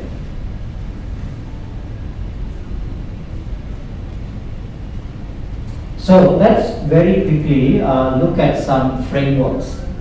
If you are thinking, okay, that's good, but how do I do it? Okay, let me share some frameworks.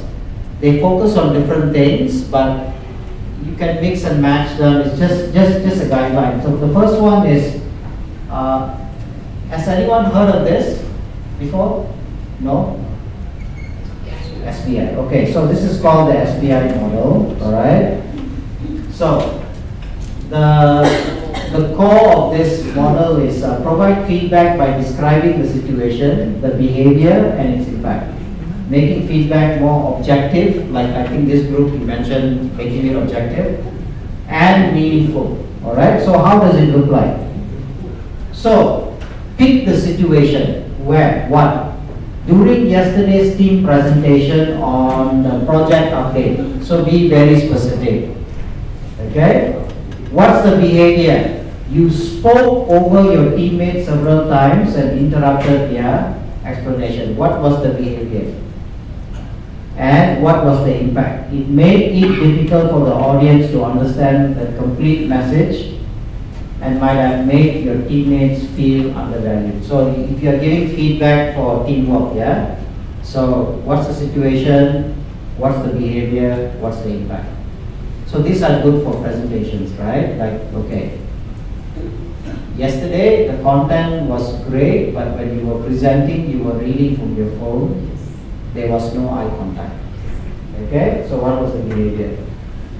So when you don't face the audience, you fail to engage the participants.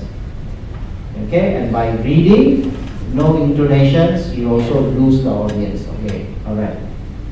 What's the impact? That's the impact, right? You lose effectiveness, you lose engagement. All right.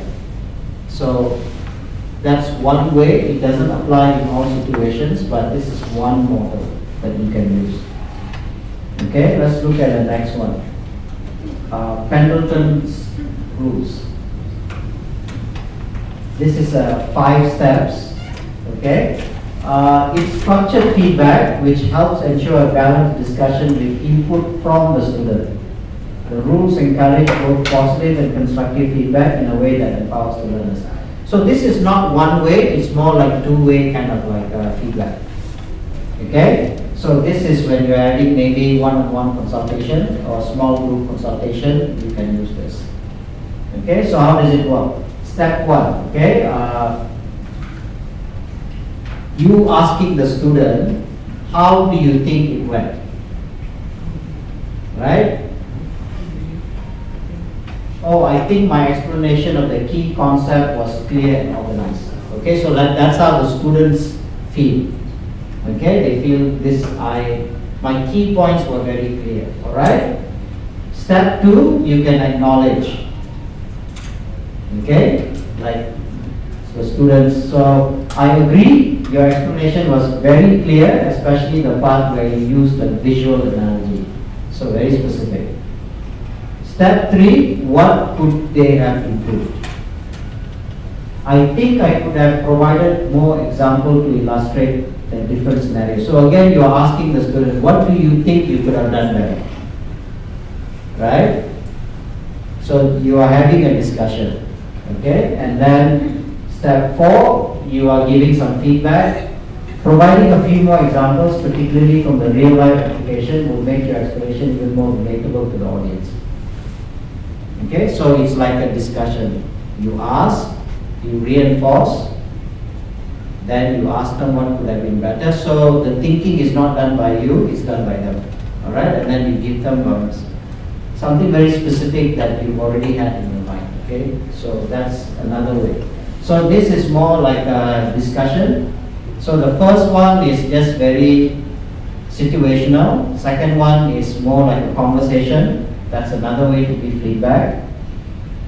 So they are like co-learners, right? Like, okay, so what do you think went well? Oh, I agree that was good, okay? Now the last one is feed forward.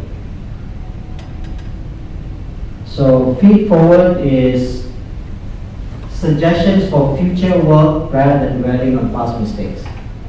Okay, feed forward encourages learners to think about ways to improve their performance. Moving forward, emphasizing on. So, okay, so let's say before the main assignment, you give them a mini assignment, right? Just to check, like for formative, right? So you get some feedback, what's going on. So what you could do is you can provide a feed forward, okay? So how would they look like? Focus on future action. Next time, try to engage the audience by asking questions throughout the presentation. This will keep them involved and help them clarify confusion in real time. So you are giving, like in the future, next time, okay? Let's not dwell this, I know the grades are not good, but let's think what can be better. In your, encourage specific strategies. In your next assignment, consider structuring your argument with clear number points. This will make your reasoning easier to follow and more persuasive. Great point. So when you start any presentation, make it very clear how many points do you have. Mark it 1, 2, 3, so the audience know when you're at number 2, there's one more left. Alright, it just helps the audience to follow along. Positive framing. You have great ability to explain complex ideas. Moving forward, incorporate more examples. Okay, so focus on future actions, specific strategies, and then positive framing is you take something that can be improved rather than criticizing it, you frame it in a different light. Okay? You are a very good speaker, but I think 1 or 2 clear examples will help reinforce what you're trying to say. Okay? Your example would have been clearer. So, other than that, yeah, great. So, these are different ways that you can incorporate feedback. If you need a framework, I think these are helpful. I don't use it like this, like, oh, I'm using Pendleton's now. You know, I don't do that. I just think different elements of it is useful to be used, mixed and matched at different times. So I'm thinking I need to be situational in this. This one I need to do a framing. This one I need to talk about what can you do better moving forward. So I'm always, depending on where the students are at. So I mix and match, I don't use anything specific. Okay, but just for you to be aware of the language, yeah, so that you know. Any questions? I'm doing what I said just now. Any questions? I'm behaving like a student. Yeah, no questions. Everyone's answered. All right. But I can't just let you go just like that, right? Yeah. So don't forget technology. I just left it at the end. Nowadays, there's a lot of tools that can help you to do formative assessment, summative assessment, okay, to speed up things, okay. Notebook LM, okay, all kinds of things out there that can summarize content. Like there's just different ways of learning, okay. So you don't have to, like when students don't get things, you don't have to fix it all the time. So offer strategies, solutions, provide PDF notes, say, hey, just put this in notebook LM and ask questions. He will explain things to you maybe better than I do in class. Okay, so offer them all these resources so that they can take some responsibility for the learning and also provide some feedback, right? Look, put your work through to ChatGPT and ask it to give some feedback. See, and give them some framework and say, hey, use the SBI model, alright? Give feedback to your work. So again, you don't have to always do the work. Use technology where it's available, right? Maybe run a simulation in the class. I want you to use this tool today. Next time, you can do it by yourself, okay? So we already had our break. All right. So let's practice this, yeah, very quickly. All right. We have about 18 minutes. I want you to pick an assessment that you have that you need to mark or something you have assessed before. All right. And think maybe very briefly, how would you assess it now? How would you look at it right now? How would you do it differently? Okay, just pick anything. Yeah, any assignment. All right. But volunteer already. Okay. All right. So just pick something that you have in your computer. Most of you have your laptop. All right. If you don't have, just share with someone. Maybe just look at, okay, with what we have done today, how might you do it differently? Like what strategies you may incorporate? Or is there something missing that you may add?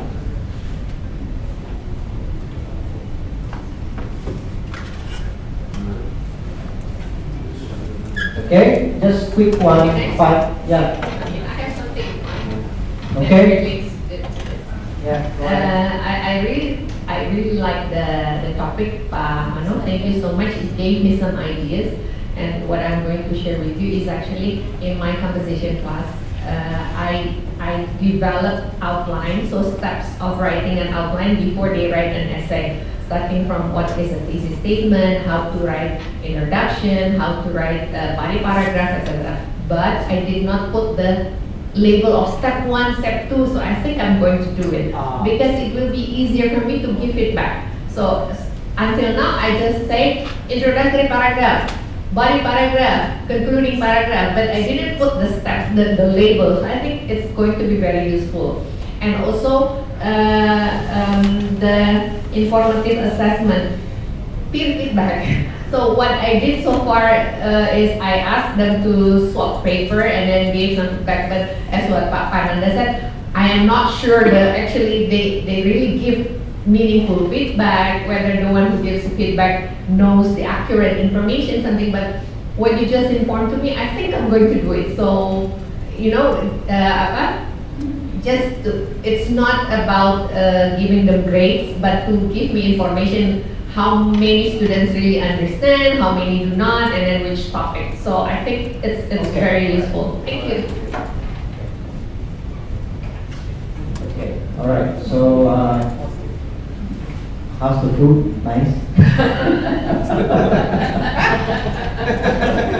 That's sendiri aja. Since she's eating, that's what I asked, right? Formative assessment. Then I can pass the information to see if their food is good. All right. Anyone has anything that you will probably do differently or have a different lens to look at things?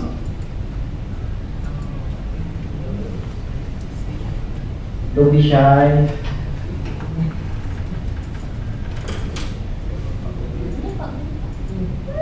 Why everyone's pointing at him? Maybe then he will point at somebody. I'll ask him point at someone else. Okay, I'll just comment a little bit. Yeah, thank you, Amano.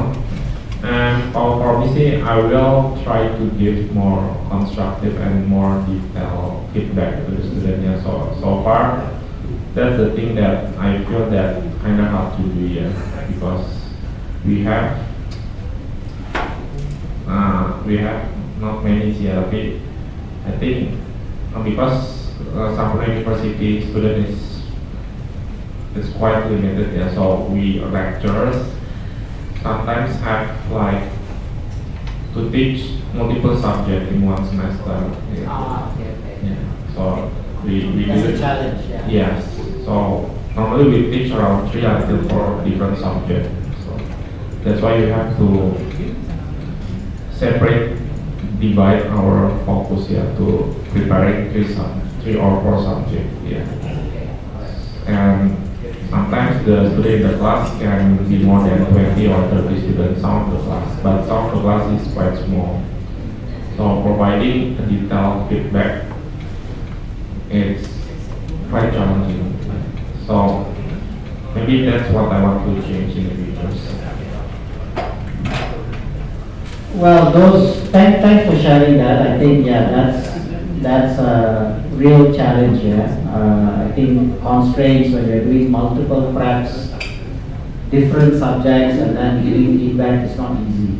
So I think all the more then the planning becomes really important, right? Because you don't have time to make adjustments, so all the more spend a lot of time in the planning so that a lot of this has been front loaded so that you are making sure, like different classes you may have to use different strategies because you need information, but in a small class it's very easy, 25 students not easy, right? So just vary your strategies and yeah, just do your best, right? I think hopefully this was helpful and gave you some ideas about how you can. I think the key, what I always tell myself in this kind of constraint things is, when I step into the class, I always ask myself, what is one or maybe two things that today's students must absolutely understand, non-negotiable? What is it? Then what I do is, I make sure I focus on these two things and I test at the end to make sure they are getting it. Because this is the key. Everything else is fluff. Yes, I have to say because you must know. But these two things you must understand. So just have that laser focus. And that when you are doing assessment, you're not wasting any time or energy. You are just narrowing in, doing formative assessment. Not at the end, even in so when I walk into a class, when the lecturer is teaching for 30 minutes, it's too long already. Too long, right? 20 minutes at most, you should at least do something to test whether they're getting it or not. You need information very quickly, right? So that if something is hard, you can change strategy very quickly. Imagine your class ends in 15 minutes and then everybody says we don't get it. What can you do? It's too late. You have to rush out to your next class. They have to rush out to their next class. Go. So better do it at the front within 15-20 minutes. You can fix things. So these are strategies we can incorporate. It doesn't mean it will fix all the problem, but there are some things in our control, right? What is not in your control? Lack of lecturers, cannot control. How many students in your class cannot control? It's not within your. But you can only do what you can do, which is, what can I do? How can I adjust my lessons? I mean, that's the only piece of advice I can give. I know it's not easy. Okay. Yeah, but again, at the end, we do the best we can. And then, I think that should be more than enough. Okay? Anyone else? Yeah, maybe. Yeah, okay. So, thank you, Manu. So, usually I got problem when I give feedback. Usually, also because sometimes I get mixed up with marking and feedback. Right. So, usually something like this. We have these three words. Which one is the best? Probably I ask to myself. Probably the easiest way. Just look at the appearance, right? This one is look colorful, right? Probably they got a great mark, even though probably it's not the content-wise, not really. Probably not really related to what the topic is, right? Something like this. It's a bit messy here, right? So I easily got trapped on this kind of thing, right? I don't really. Again, I got like 50 students, 60 students. If I read whole page, the whole pages, it's quite problematic. So I just look at that thing, you have to fix this. And probably if they have this kind of layout, and they put a lot of effort on that, and I really appreciate that. Even though probably again, content-wise, not really related. So I got this problem, and probably in the future I can fix this. Okay. So, I think because you're talking about your contents, a lot of times case studies, like very specific solutions and all that, right? So there's a lot of reading. Is that what you mean? Okay. I think especially with writing prompts, where they have to write things, I think of ways how you can make it easy for you to mark. I remember a long time ago, I remember one of my instructors told me, Mano, can you, when you write your piece, can you bold the points in each of your paragraph, like bold it? Okay, she told me it's just easier for her to see very quickly what are the main thesis are you trying to say. That gives me an idea and I can look at your explanation very quickly. So it makes it easier for me to mark. That always stayed on me because I realized I'm not expecting an essay from you. What I'm expecting is knowledge transfer, right? So specify how you want the answer to be written. Tell them, put it in separate paragraph, bold, make your title, thesis point in bold, have a summary at the end, or even have an abstract at the it doesn't matter. You don't have to follow convention because what you are checking for is understanding. So if you tell them write an essay and they write 350, 450 words in paragraphs, you look already and you know there's 30 more you need to read, you already like. So is there something you can do to make it easy for you to mark? Implement it. Because you're not marking an essay, you are marking understanding, creativity, problem solution. So tell them what will help you, a short abstract to give you an idea about their solution, underline the main points so that you can easily go and check whether the points and the solutions make sense, so that you can, whatever helps you. Right? So don't change whatever needs to be changed. Like I said, you have short of staff, you have too many students in certain classes, you are facing these constraints. How can you overcome these constraints? Because like I said, at the end of the day, it's between learning outcomes and are those outcomes being met effectively. That's all matters. What you do in the beginning, how you collect the evidence, what students give to you as evidence, is all up to you. Whatever makes sense to you and you feel like, okay? Hopefully that's helpful. So adjust things to make sure you get what you want, so that it will make you, and you know what, it also makes the student's job easier. They know exactly what you want, right? Because what are we focused on is the learning objectives, okay? So thank you for sharing those few examples and sharing them. So I think in conclusion, it just goes back to the same thing, right? It's learning objectives. Be very, very clear at the beginning, right? What is the two things non-negotiable today, right? And then make sure you keep them. And as you're going through the class, do formative assessments to check the pulse, make sure you are heading in the right direction, right? Teach as though you are teaching to the weaker student, so that everyone benefits. Alright, these few basic principles. So again, good feedback is related to good teaching, right? It goes back to that pedagogical aspect of teaching and learning. Okay? And I think this is where in SU we can have the most impact, because I don't know how detailed other universities are in terms of just going this deep. Alright, they have 30,000 students, it's a different ball game, right? So again, I mean, this is where we can be effective, okay? So I've given you practical, okay? So focus on the effort, not the results. What do I mean? I mean, at the end, what is that you're measuring? Effort, right?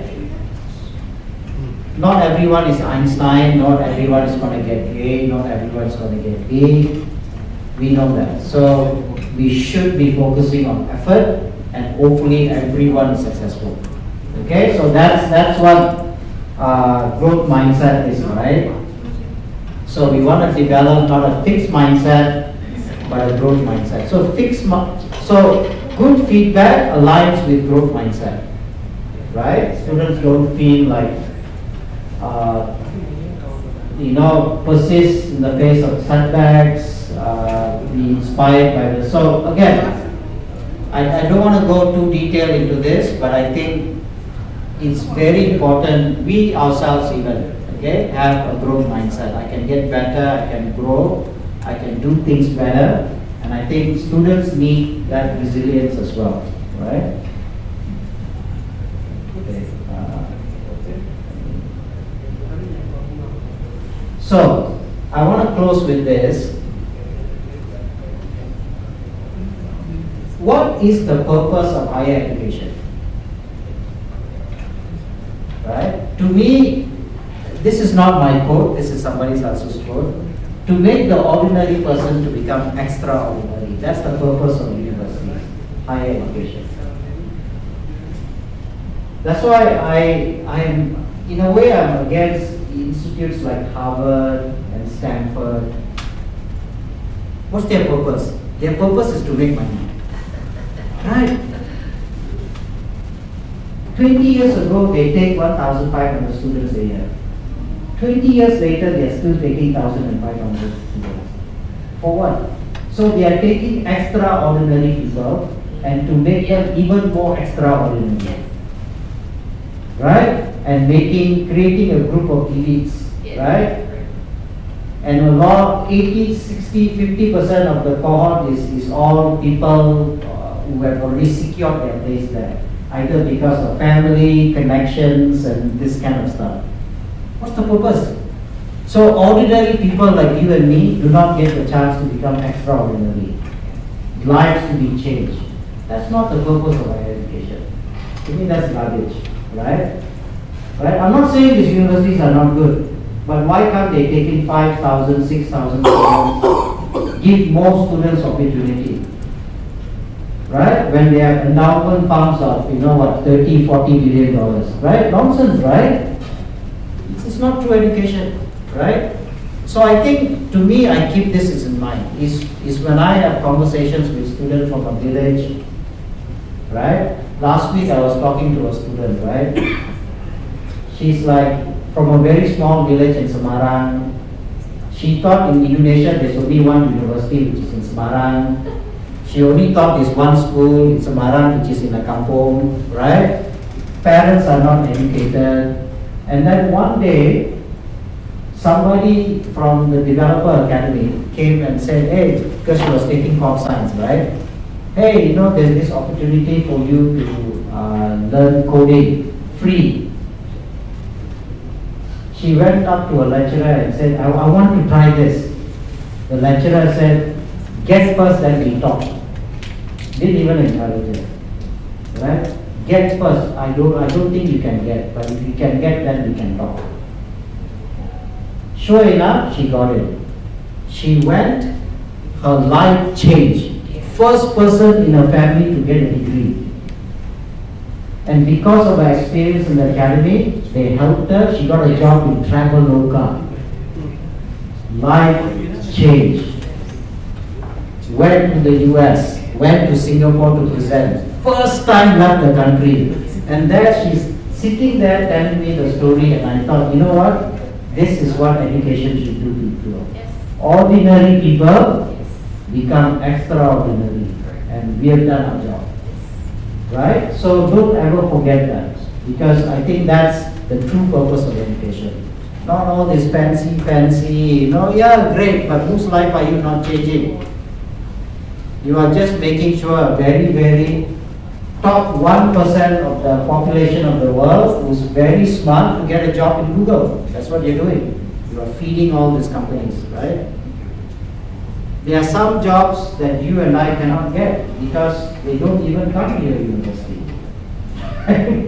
So again, I think keep those things in mind. I'm not against education there, but they don't do this.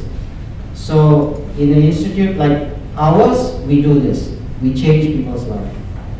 Right? They are the first graduate from their village, the first graduate in their family, first person to get a degree from an overseas university.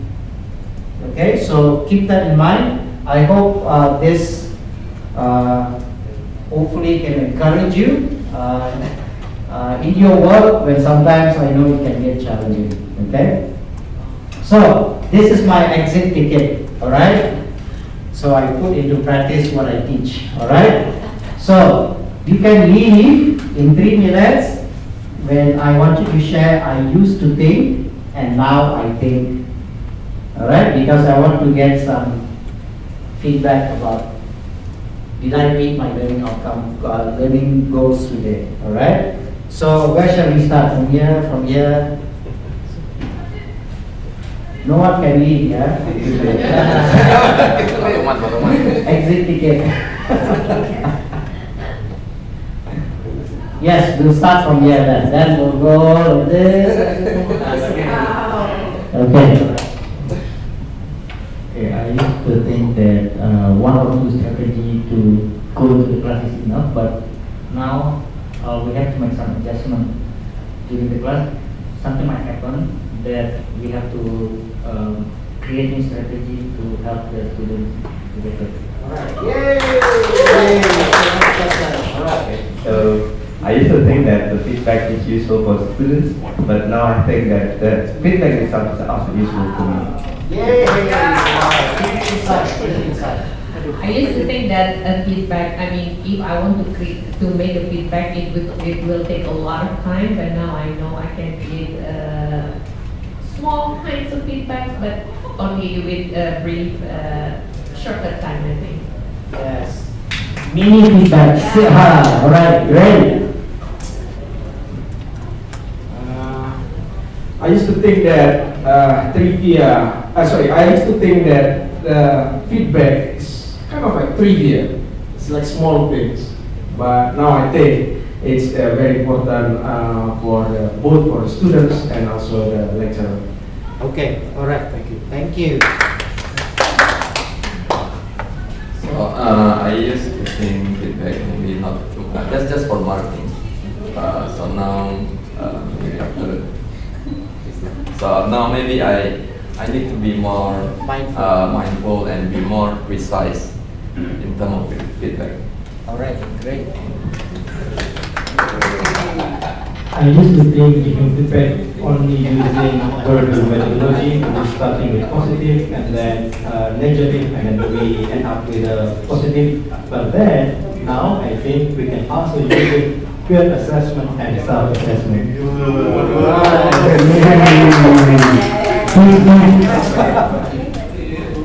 I used to think, I just asked Papa Nanda yesterday, how's the feedback? How can I get the feedback from my class, from my previous class?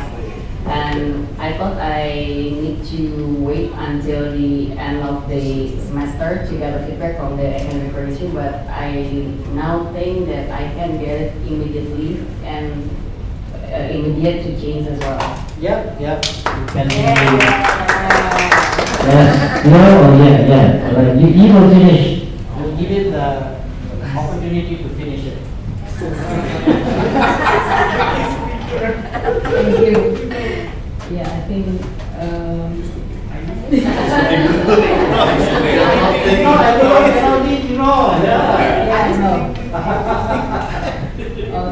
Yeah, I think I need to prepare more.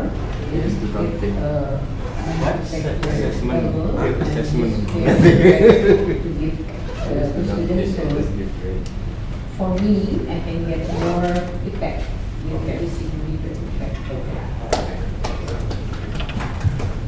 So I think the feedback should, I used to think the feedback should be given for those who ask, but now I think the feedback no matter who ask, it should be provided.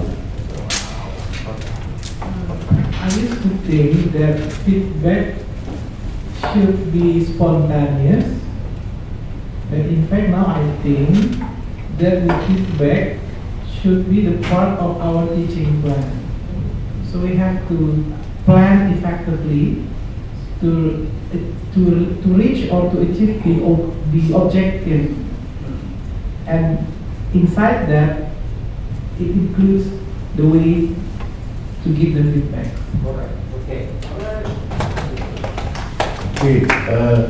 I used to think to get the feedback, usually I took some individual quiz from the student one. But now I think, so many ways that we can conduct to have another feedback from the class. From the simple one, change to doing the previous one. So that become the how I can change the method. Thank you.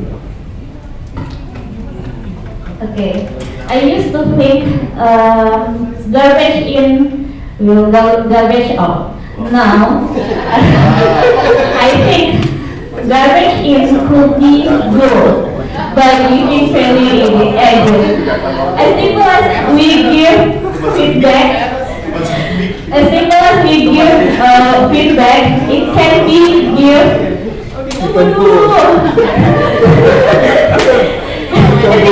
As we give feedback to the students, that can give improvement, continuous improvement to the student.